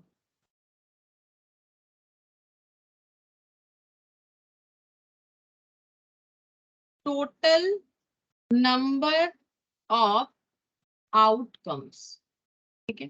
तो टोटल नंबर ऑफ आउटकम्स तो 36। फेवरेबल आउटकम कौन कौन सा होगा वो हम लिख के यहाँ पर दिखा देते हैं। फेवरेबल आउटकम क्या क्या हो सकता है, तो जैसे मैंने एक लिख के दिखाया, 1 1 होगा तो 0 हो जाएगा, ये बहुत ही आसान है लिखना। 2 2, बाकी सारे केस में कुछ ना कुछ डिफरेंस आएगा। 3 3 3 3 4 4 5 5 और 6 6, ठीक है। तो 1 2 3 4 5 6, ठीक है। 6 ऐसे पॉसिबल आउटकम्स हो रहे हैं जिसमें हमारा नो डिफरेंस ऑफ पॉइंट आ जाएगा। तो 6 से ये अगर हम लोग कैंसिल आउट करेंगे 6 3 सॉरी 6, ठीक है, तो 1/6 आ जाएगा। तो डी, ऑप्शन डी हम लोग का आंसर हो जाएगा। अब हम लोग करेंगे इसके बाद क्वेश्चन नंबर 6, ठीक है। क्वेश्चन नंबर 6 करेंगे। जो भी गैप दे रहा है ना, तुम लोग अपने कॉपी में लिख के रखना कि सेट बी का कौन कौन सा क्वेश्चन हुआ, सेट सी का कौन कौन सा क्वेश्चन हुआ। जब हमारा कंप्लीट होगा चैप्टर, कुछ भी अगर छूटेगा तो हम करवा देंगे, ठीक है। अच्छा, इसके बाद देखो सेट बी का क्वेश्चन नंबर 6 करना है, जिसमें क्या बोला है, देयर आर 10 बॉल्स, 10 बॉल है, number from 1 to 10 in a box, मतलब बॉल के ऊपर ना नंबरिंग किया हुआ है, ठीक है। एक बॉक्स है, देखो ये एक बॉक्स है जिसमें कुछ बॉल्स है, कलर वलर नहीं है यहाँ पर, कलर वाला सिस्टम नहीं बता रहा है। ये रहा एक बॉक्स, इसमें 10 बॉल है, ठीक है। और सारे बॉल में 1 से 10 तक जो है नंबरिंग किया हुआ है। तो बॉल यहाँ पर हम बना लेते हैं 10 बॉल्स, 1 2 3 4 5 6 7 8 9 10, नंबरिंग कर देते हैं 1 2 3 4 5 6 7 8 9 10, ठीक है। मैंने ऐसे नंबरिंग कर दी। अब क्या बोल रहा है, if one of them is selected at random. अब क्या करना है, कोई भी एक बॉल को यहां से रैंडमली सिलेक्ट करके बाहर निकालना है, ठीक है। और पूछा क्या है, what is the probability that the number printed on the ball would be an odd number greater than 4। तो क्या चाहिए, यहाँ से जो बॉल निकालेंगे वो सारे बॉल हमारे कैसे होने चाहिए। पहला बात है ऑड नंबर होना चाहिए, उस बॉल पे जो नंबर प्रिंट है वो नंबर ऑड होना चाहिए और ग्रेटर देन 4 होना चाहिए। तो ऑड नंबर कौन कौन सा होगा, तो बॉल निकालते हैं, ठीक है। तो पहला बॉल कौन सा होने से चलेगा, ऑड नंबर कौन सा है, 1 ऑड नंबर है, लेकिन 1 होने से क्या चलेगा, क्योंकि ऑड नंबर एंड बोला है, एंड बोल रहा है ग्रेटर देन 4 होना चाहिए, तो 1 तो नहीं होगा, ठीक है। अच्छा, फिर दूसरा ऑड नंबर देखो, 2 तो ऑड नहीं होता है, 3 ऑड नंबर होता है, 3 ले लेते हैं, लेकिन 3 भी नहीं चलेगा। क्यों नहीं चलेगा, क्योंकि 3 जो है वो ग्रेटर देन 4 नहीं है, ठीक है। अच्छा, इसके बाद 4 ऑड नंबर नहीं होता है, 5 ऑड नंबर है, 5 ऑड नंबर है, ये चलेगा क्योंकि ये ऑड नंबर भी है, एज वेल एज ये ग्रेटर देन जो है 4 भी है। दूसरा क्या चलेगा, 6 ऑड नंबर नहीं होता है, 7 चलेगा, 7 ऑड नंबर होता है। 7 प्रिंटेड बॉल अगर हमारे जो है आ जाए तो ये हमारे फेवरेबल केस हो जाएंगे, ठीक है। 7 चलेगा, 8 जो है ऑड नंबर नहीं होता है, 9 जो है ये ऑड नंबर होता है। तो 9th नंबर लिखा हुआ बॉल अगर निकल के आता है तो ये हम लोग का फेवरेबल केस हो जाएगा 9th, ठीक है। 10 भी नहीं होगा क्योंकि 10 ऑड नंबर नहीं होता है। तो अब हम लोग यहाँ पर लिखते हैं probability of getting ball, probability of getting ball odd number greater than 4, ball of odd number greater than 4, ठीक है, ऑड नंबर जो कि ग्रेटर देन 4 हो। तो क्लासिकल डेफिनेशन क्या बोलता है, नंबर ऑफ फेवरेबल आउटकम और टोटल नंबर ऑफ आउटकम, ठीक है। तो टोटल नंबर ऑफ आउटकम मतलब पॉसिबल आउटकम, कितने सारे बॉल निकल के आ सकते हैं, 10 बॉल है तो 10 निकल के आ सकते हैं, लेकिन हमारे लिए फेवरेबल, जैसे देखो लूडो के गोटी में हमारे पास क्या क्या आ सकता है, 36 हमारे आउटकम है, लेकिन हमें फेवरेबल जो है वही चाहिए। तो फेवरेबल आउटकम कितना हुआ, ये 3 बॉल, ठीक है, ये तीनों में से कोई भी एक आए हमारे लिए कोई प्रॉब्लम नहीं, ये 3 बॉल होगा हमारा फेवरेबल आउटकम। तो 3/10, देखते हैं आंसर क्या है। अच्छा, आंसर पॉइंट में दिया हुआ है 0.3 है ना, 3/10 का मतलब 0.30, चेक कर लो, ये देखो 3/10 0.30, ठीक है। तो पॉइंट के बाद जीरो लिखने से कोई प्रॉब्लम नहीं है, 0.3 एंड 0.30 सेम मीनिंग होता है, कोई अलग बात नहीं है, ठीक है, कोई अलग बात नहीं है।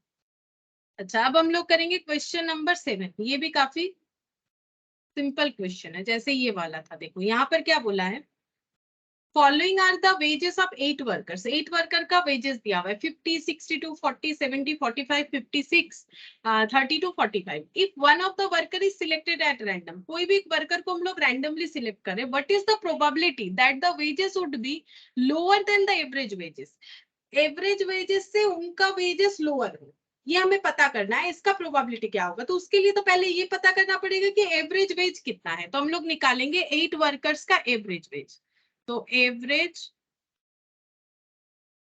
वेज ऑफ 8 वर्कर,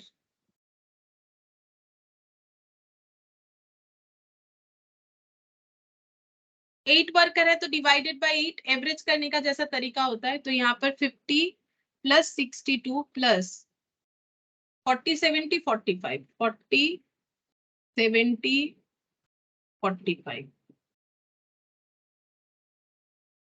56 32 45,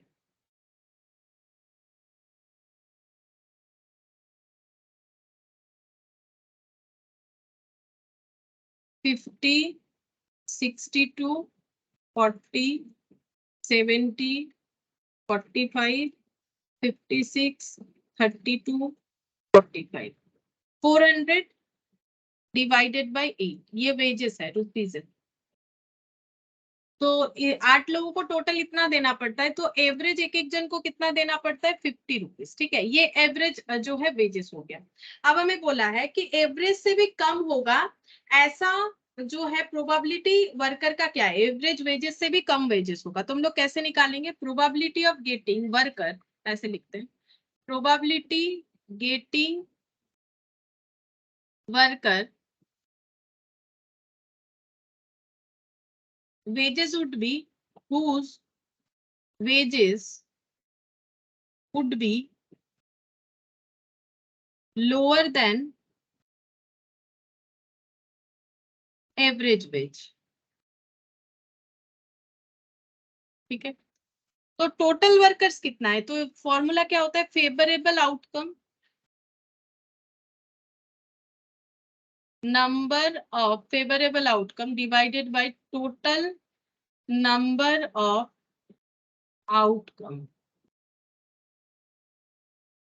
अच्छा, टोटल नंबर ऑफ आउटकम कितने सारे हैं, टोटल नंबर आउटकम 8 लेबर है, ठीक है, 8 लेबर का वेजेस दिया हुआ है, तो टोटल 8 लेबर है। 8 में से हमें वो सारे लेबर का वेजेस चाहिए जिनका वेजेस एवरेज से भी कम है, 50 से कम कितने सारे ऐसे लोग हैं जिनका 50 से कम वेजेस है, ये तो 50 है, ये नहीं होगा, 62 ये भी नहीं होगा, 40 70 नहीं होगा, 45 56 नहीं होगा, 50 से नीचे जाना चाहिए, 30 to 45, मतलब 4 ऐसे लेबर है जिनको एवरेज से भी कम जो है वेजेस मिलता है, ठीक है। तो इसका मतलब 4 से हमें इसे फेवरेबल केस हमारा 4 निकल के आएगा, ठीक है। तो 4 और 1/2 इसे सिंप्लीफाई कर लिया। तो फेवरेबल केसेस कौन कौन सा होगा, फेवरेबल आउटकम हम एक बार लिख के भी दिखा देते हैं कि कौन कौन सा फेवरेबल आउटकम था। वो सारे वर्कर जिनका, वो वर्कर जिसका एज, जिसका सॉरी एज बोल रहे हैं, जिसका वेजेस 40 है, 45 है, 32 है, 45 है, ये देखो 40 32 45 और 45, ठीक है, ऐसे। तो 4 ऐसे वर्कर हैं, तो 1/2 यानी कि 0.5। देखते हैं कैसे ऑप्शन लिखा हुआ है। अच्छा 0.500 ऑप्शन बी होना चाहिए है ना। 1/2 का मतलब कितना होता है, चेक करो। 1/2 1/2 ये देखो ये 0.5 होता है, ठीक है। अब 0.5 लिखो, 0.50 लिखो या 0.500 लिखो, एक ही बात है, ठीक है। इससे कंफ्यूज मत हो जाओ कि आंसर में मुझे ऐसा दिया हुआ है, ऐसा नहीं होता है, ठीक है। पॉइंट के बाद जीरो का कोई मतलब नहीं होता है, एक लिखो, एक से ज्यादा लिखो या ना लिखो, ठीक है। तो ये हम लोग का क्वेश्चन नंबर 7 हो गया। अच्छा अब हम लोग सेट बी का ही क्वेश्चन नंबर 10 करेंगे, ठीक है। Question number 10।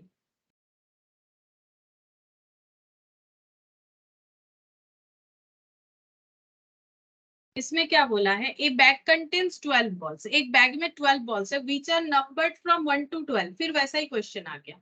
If a ball is selected at random, अगर एक बॉल हम लोग रैंडमली वहां से निकालते हैं, what is the probability that the number of the ball will be multiple of 5 और 6, ठीक है। तो पहले हम लोग यहाँ पर बॉल बना लेते हैं। 12 बॉल है, ठीक है। 1 2 3 4 5 6 7 8 9 10 11 12, ठीक है।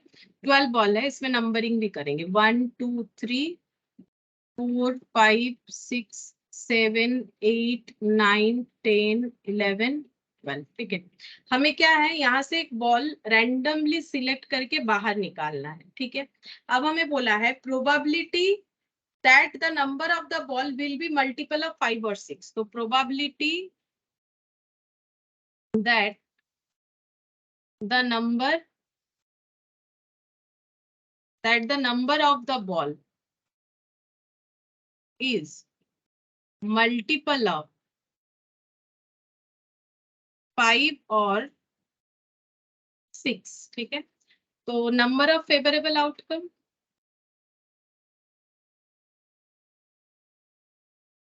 Divided by total number of outcome, ठीक है।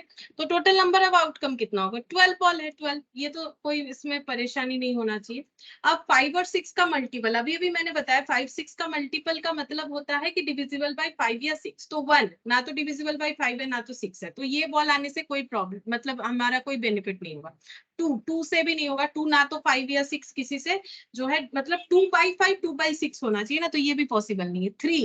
3/5 3/6 नहीं होगा, ठीक है।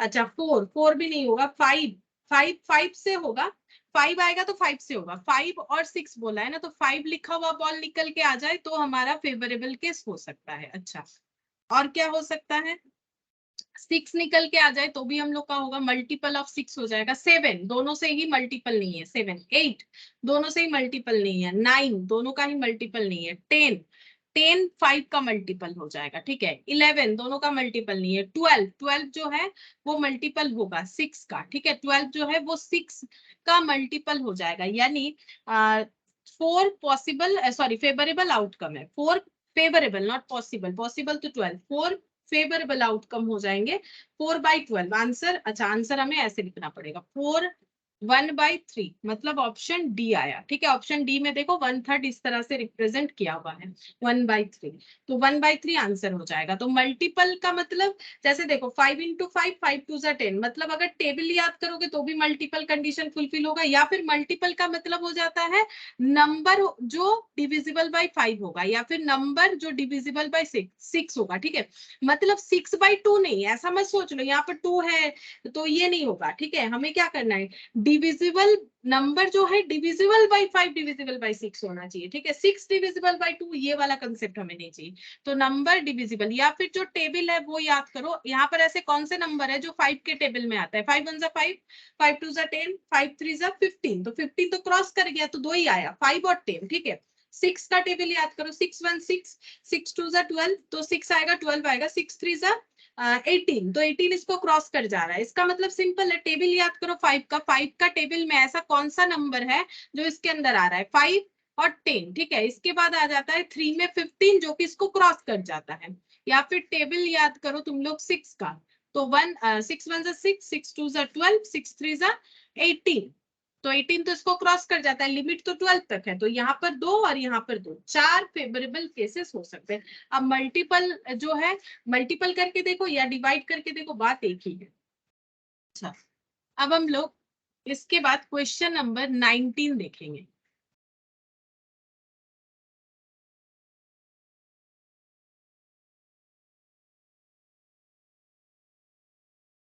क्वेश्चन नंबर 19 क्या बोल रहा है? It is given that a family of 2 children has a girl.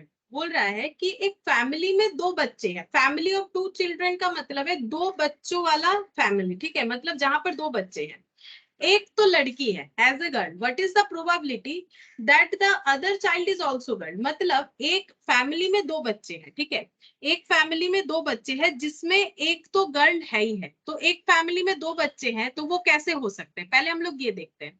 एक फैमिली में अगर 2 बच्चे हैं तो वो कितने सारे जो है ऑप्शंस हो सकते हैं। दोनों के दोनों जो है बॉयज हैं, ये हो सकता है।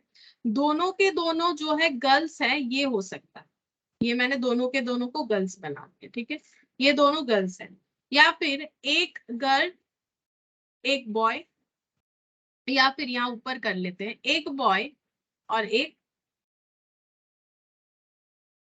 वो तो एक ही बात हो जाएगा, गर्ल बॉय, या एक सेकेंड, मैंने यहाँ पर बॉय बॉय बना लिया, ठीक है, गर्ल गर्ल बना लिया। अच्छा, और हाँ, ये जो है गर्ल बॉय और ये बॉय और गर्ल, ये दोनों कंसेप्ट अलग होगा। क्यों होगा? क्योंकि फर्स्ट और सेकंड चिल्ड्रन का बात हो रहा है। देखो, it is given that a family of 2 children has a girl, that is the probability that the other child is also girl, ठीक है। तो बोल रहा है कि एक फैमिली में 2 बच्चे हैं जिनकी एक बेटी तो है, लेकिन यहाँ पर बोल रहा है कि प्रोबेबिलिटी क्या है कि अदर चाइल्ड, दूसरा जो बच्चा है वो भी गर्ल है, इसका प्रोबेबिलिटी क्या है, ठीक है। तो हम लोग यहाँ पर लिखेंगे टोटल आउटकम। टोटल आउटकम क्या होगा? टोटल आउटकम का मतलब हो जाएगा, तो इसका मतलब देखो, टोटल आउटकम क्या हो जाएगा, अगर हमारा ये हम लिखते हैं बॉय गर्ल, ठीक है, ये है बॉय बॉय, ये है गर्ल गर्ल, ये है गर्ल और बॉय। टोटल आउटकम क्या क्या हो सकता है? ऐसा फैमिली जहां पर एक लड़की है ही है, तो उसमें ये कंसीडर नहीं होगा, ठीक है। मैंने पहले ये बताया कि 2 बच्चों वाला फैमिली कैसे हो सकता है, या तो उनके 2 बेटे होंगे, या तो उनकी 2 बेटियां होंगी, या तो पहला बच्चा बेटा है, दूसरी बेटी है, या फिर पहला बच्चा बेटी है, मतलब पहली लड़की हुई है उसके बाद लड़का हुआ है, ठीक है। ये सब मैंने केसेस क्या लिखा है, अगर किसी का पहला बच्चा लड़का है फिर लड़की, या फिर दोनों ही लड़के हैं, या फिर दोनों ही लड़कियां हैं, या तो पहली लड़की है फिर लड़का है, ठीक है। लेकिन हमें वो फैमिली लेना है जहां पर कम से कम एक लड़की है, एक बच्ची लड़की होनी चाहिए। तो इसका मतलब हमारा पॉसिबल आउटकम हो जाएगा बीजी, जीजी और जीबी, मतलब दोनों ही, पहली भी लड़की दूसरी भी लड़की, पहली लड़का दूसरा, पहला वाला लड़का दूसरा लड़की, पहला पहला बच्चा लड़की और दूसरा बच्चा लड़का, ये हो सकता है। ये केस हमारे लिए यहाँ पर टोटल आउटकम में नहीं आएगा, ठीक है। अब हम लोग लिखेंगे नंबर, ये हो गया नंबर ऑफ टोटल आउटकम। अब नंबर ऑफ फेवरेबल आउटकम, ठीक है। नंबर ऑफ फेवरेबल आउटकम कौन सा होगा? जहां पर बोल रहा है it is given that a family of 2 children has a girl, एक गर्ल है और दूसरी भी गर्ल है, एक गर्ल है दूसरी भी गर्ल है, यानी जी जी, अगर दोनों ही गर्ल हुई तो ही ये कंडीशन होगा, ठीक है। तो प्रोबेबिलिटी क्या हो गया? प्रोबेबिलिटी हो जाएगा 3 टोटल आउटकम और फेवरेबल आउटकम 1/3, यानी कि हम लोग का ये वाला ऑप्शन होगा सी, ठीक है, ये वाला ऑप्शन होगा। तो क्वेश्चन आसान है, लेकिन हम एक बार फिर से कंसेप्ट बताते क्या है। पहले हमें बोला है एक फैमिली है जहां पर 2 चिल्ड्रन है, ये वाला पॉइंट अभी भूल जाओ। तो अगर एक फैमिली में 2 बच्चे हैं तो वो फैमिली में क्या क्या ऑप्शन हो सकता है?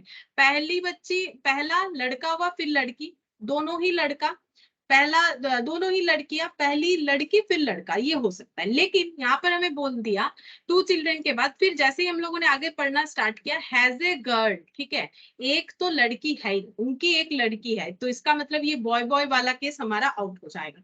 टोटल नंबर ऑफ आउटकम हो जाएगा boys girls girls girls girl boy, ठीक है। अच्छा, अब बोला है what is the probability that the other child is also a girl, ठीक है। Other child is also a girl, मतलब फर्स्ट चाइल्ड इज गर्ल, ठीक है, तो फर्स्ट गर्ल है फिर दूसरी भी गर्ल है, तो इसका जी जी प्रोबेबिलिटी, जी जी जो केस है वही फेवरेबल आउटकम होगा, तो 1/3 3 हो जाएगा, ठीक है। मतलब एक ही फेवरेबल ऐसे केस हो जाएगा। तो क्वेश्चन को पढ़ के समझना पड़ेगा, आसान है, बस पढ़ के समझोगे तो समझ में आ जाएगा, ठीक है। अच्छा, एंड लास्ट यही वाला क्वेश्चन करेंगे, क्वेश्चन नंबर 20। लेकिन मैम बॉय गर्ल और गर्ल बॉय तो एक ही बात है ना? नहीं, देखो बॉय गर्ल गर्ल बॉय एक ही बात है, लेकिन अगर पहला बच्चा लड़का हुआ फिर अगर लड़की हुई तो ये कंसेप्ट अलग हो रहा है ना।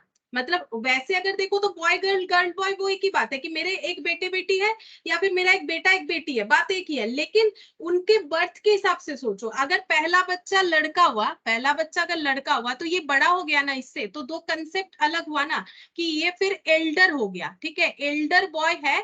और जो मतलब उसके बाद मतलब ये क्या हो गया, मतलब ये बहन हो गई ना, मतलब ये छोटी हो गई। और यहाँ पर गर्ल और बॉय का मतलब फिर ये दीदी हो जाएंगी, ये भाई हो जाएगा। और यहाँ पर ये भैया है, ये बहन है ना। तो इसी वजह से आउटकम कैसे आ सकता है, मतलब पॉसिबल आउटकम, एक फैमिली में दो बच्चे हो उसका पॉसिबल आउटकम हमें पूछा है, तो पहला बच्चा लड़का हुआ फिर लड़की हुई। लेकिन पहले एक बात सोचो कि पहले किसी को लड़का हुआ और उसके बाद लड़की हुई, और पहले किसी को लड़की हुई और उसके बाद उनको एक लड़का हुआ, बात दोनों लेकिन एक नहीं है। अगर पहला लड़का है तो ये बड़ा होगा, ठीक है, और ये उससे छोटा होगा। मान लो ये अभी अगर इसका एज है 5 साल और इन दोनों में अगर 2 साल का भी गैप है फॉर एग्जाम्पल, तो ये जो है ये 3 साल की होगी अगर पहला लड़का हुआ था। और अगर ऑपोजिटली पहले लड़की हुई थी और उनका एज अभी 5 है और इनमें अगर 2 साल का गैप है, 2 साल का गैप है, तो इनका एज 3 साल हो जाएगा। इसका मतलब पॉसिबल आउटकम में गर्ल बॉय और बॉय गर्ल ये कोई सिलेक्शन नहीं हो रहा है कि एक ही बात है। अगर बोले सिलेक्शन तो एक ही बात होगा, गर्ल बॉय को सिलेक्ट करो या बॉय गर्ल को सिलेक्ट करो, but it is not selection. यहाँ पर क्या हो रहा है कि पॉसिबल आउटकम क्या हो सकता है कि किसी कपल को अगर बच्चा है, तो अगर उनको 2 बच्चा है, ठीक है, उनके उनके 2 जो है चिल्ड्रन है, तो वो कैसे कैसे हो सकता है, पहली बेटी हुई फिर बेटी, पहले बेटा हुआ फिर बेटा, फिर पहले बेटा फिर बेटी, फिर पहले बेटी फिर बेटा। तो ये लेकिन अलग चीज हो जाता है। अगर किसी को पहले बेटा है तो उनका बेटा बड़ा होगा, ठीक है, बेटी छोटी हो जाएंगी। अगर बेटी पहले हुई है तो बेटी बड़ी हो गई, बेटा छोटा हो गया। और ये दोनों में भी फिर ये जो है ये ब्रदर 1 ये ब्रदर 2, मतलब ये क्या हो जाएंगे, बॉय 1 बॉय 2, मतलब ये इसका भैया हो जाएगा, है ना, इस तरह से हो जाएगा ना। तो यहाँ पर ये सिलेक्शन नहीं है कि बॉय गर्ल एक ही जैसा होगा। यहाँ पर पॉसिबल आउटकम्स मतलब ये 3 हो जाएगा फिर, है ना। बॉय बॉय क्यों नहीं ले रहे, क्योंकि हमें वो फैमिली चाहिए जहां पर कम से कम एक लड़की हुई हो, ठीक है। अब चाहे लड़की उनकी सेकंड चाइल्ड हो या फिर लड़की उनकी फर्स्ट चाइल्ड हो या फिर दोनों ही लड़कियां, ठीक है। तो लड़की जो है फैमिली में लड़की 2 तरीके से हो सकता है। अगर किसी का 2 बच्चा है, या तो लड़की उनकी बड़ी है या तो लड़की उनकी छोटी है, ठीक है, और उसके पहले या तो उनको एक बेटा हुआ है या फिर उसके पहले उनको एक बेटी हुई है। तो इसीलिए यहाँ पर बॉय गर्ल और गर्ल बॉय जो है एक बात नहीं होगा, ठीक है, इस कंसेप्ट में। बोलो मेरा बात समझ में आया, क्या हम समझा पाए जो बोल रहे क्यों एक नहीं है दोनों चीज, क्लियर हुआ? Yes ma'am. अच्छा, अब हम लोग यहाँ पर नेक्स्ट देखेंगे क्वेश्चन नंबर 20। देखो यहाँ पर क्या बोल रहा है, 2 coins are tossed simultaneously. 2 coin हम लोगों ने साइमल्टेनियसली मतलब एक ही साथ, ठीक है, मान लो 2 हाथ में 2 कॉइन लिया टॉस किया, ठीक है, हो सकता है 2 हाथ में 2 कॉइन लेकर टॉस कर सकते हैं ना, प्रॉब्लम क्या है। जैसे 2 हाथ में 2 लूडो का गोटी लेकर रोल कर सकते हैं, तो 2 हाथ से टॉस कर सकते हैं। हो सकता है कि जैसे किसी का राइट हैंड ज्यादा एक्टिव है तो वो अच्छे से टॉस होगा, ये जैसे मेरा लेफ्ट हैंड उतना एक्टिव नहीं है क्योंकि नॉर्मली हम राइट हैंड से ही सब काम करते हैं, ठीक है। मतलब कोई कोई होता है जो कि लेफ्ट हैंड से काम करता है, लेफ्ट हैंड से लिखता है, तो उनका लेफ्ट अच्छा चलेगा, उसमें बात अलग है। लेकिन हम लोग 2 कॉइन साइमल्टेनियसली टॉस कर सकते हैं, इसमें कोई प्रॉब्लम नहीं। What is the probability that the second coin would shown a tail given that the first coin has shown a head, ठीक है। अब देखो, है तो ये कंडीशनल प्रोबेबिलिटी का question, but classical definition of probability से फुलफिल हो जाएगा। पहले हम लोग लिखेंगे टोटल पॉसिबल आउटकम, ठीक है।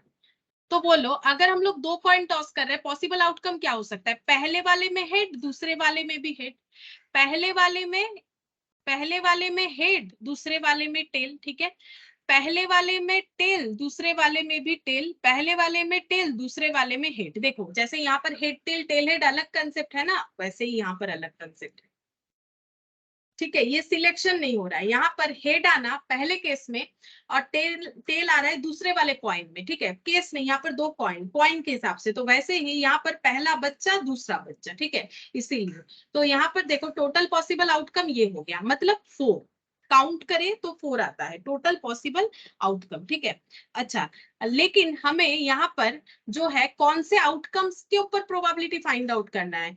Second coin would shown a tail given that the first coin has shown a head। ठीक है, तो यहां पर लिखेंगे टोटल आउटकम।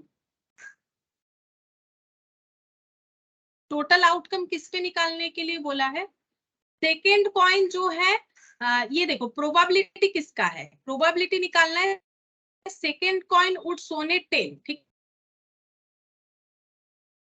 लेकिन हमें वही सारे कॉइन पे ये प्रोबेबिलिटी निकालना है जिसमें फर्स्ट केस में हेड आया है। फर्स्ट कॉइन जो है जिसपे हेड आया, फर्स्ट कॉइन हेड आया है, ऐसा आउटकम कौन कौन सा है? Head head.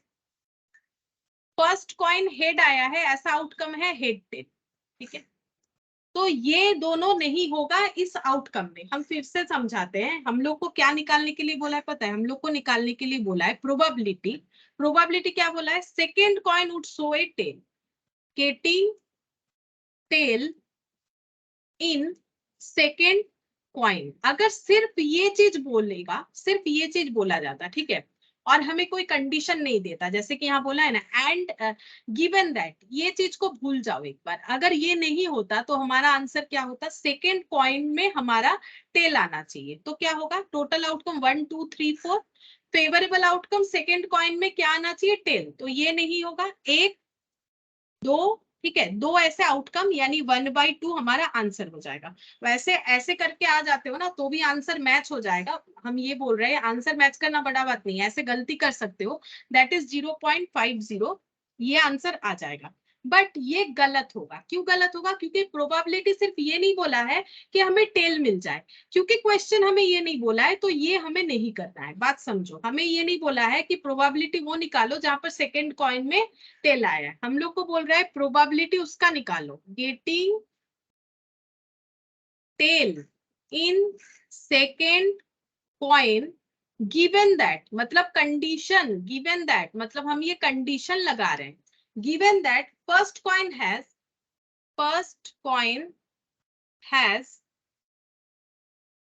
शोन ए हेड।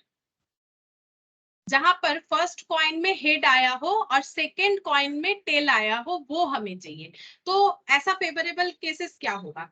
फर्स्ट कॉइन में हेड आया है, ये रहा, लेकिन सेकेंड कॉइन में टेल नहीं आया। हम पहले यहां से दिखा रहे हैं, फर्स्ट कॉइन में हेड आया, सेकेंड कॉइन में टेल आया। फर्स्ट कॉइन में यहाँ पर क्या आया है? टेल आया है, ये नहीं होगा। फर्स्ट कॉइन में टेल आया, ये भी नहीं होगा। ठीक है, पीछे भले ही टेल आया हो लेकिन फर्स्ट कॉइन में हेड आना चाहिए। ऐसा हमारा फेवरेबल आउटकम एक ही निकल के आया, that is head comma tail. हम यहाँ पर लिखते हैं, आउटकम को ऐसे लिख के देते हैं। ठीक है, ये मेरा फेवरेबल आउटकम। पॉसिबल आउटकम क्या होगा? पॉसिबल आउटकम क्या होगा? क्या ये चारों पॉसिबल आउटकम होंगे? नहीं, टोटल आउटकम जो है, ये टोटल पॉसिबल आउटकम ये हो जाएगा। क्यों? क्योंकि क्वेश्चन में बोला है वो आउटकम से हमें फाइंड आउट करने के लिए जहां पर फर्स्ट कॉइन, यहां पर क्या हो जाएगा? First coin appear head, first coin में हेड अपीयर होगा और सेकेंड कॉइन में टेल आ रहा है। फर्स्ट कॉइन में देखो, यहाँ पर पहला बात है फर्स्ट कॉइन में हेड अपीयर होना चाहिए।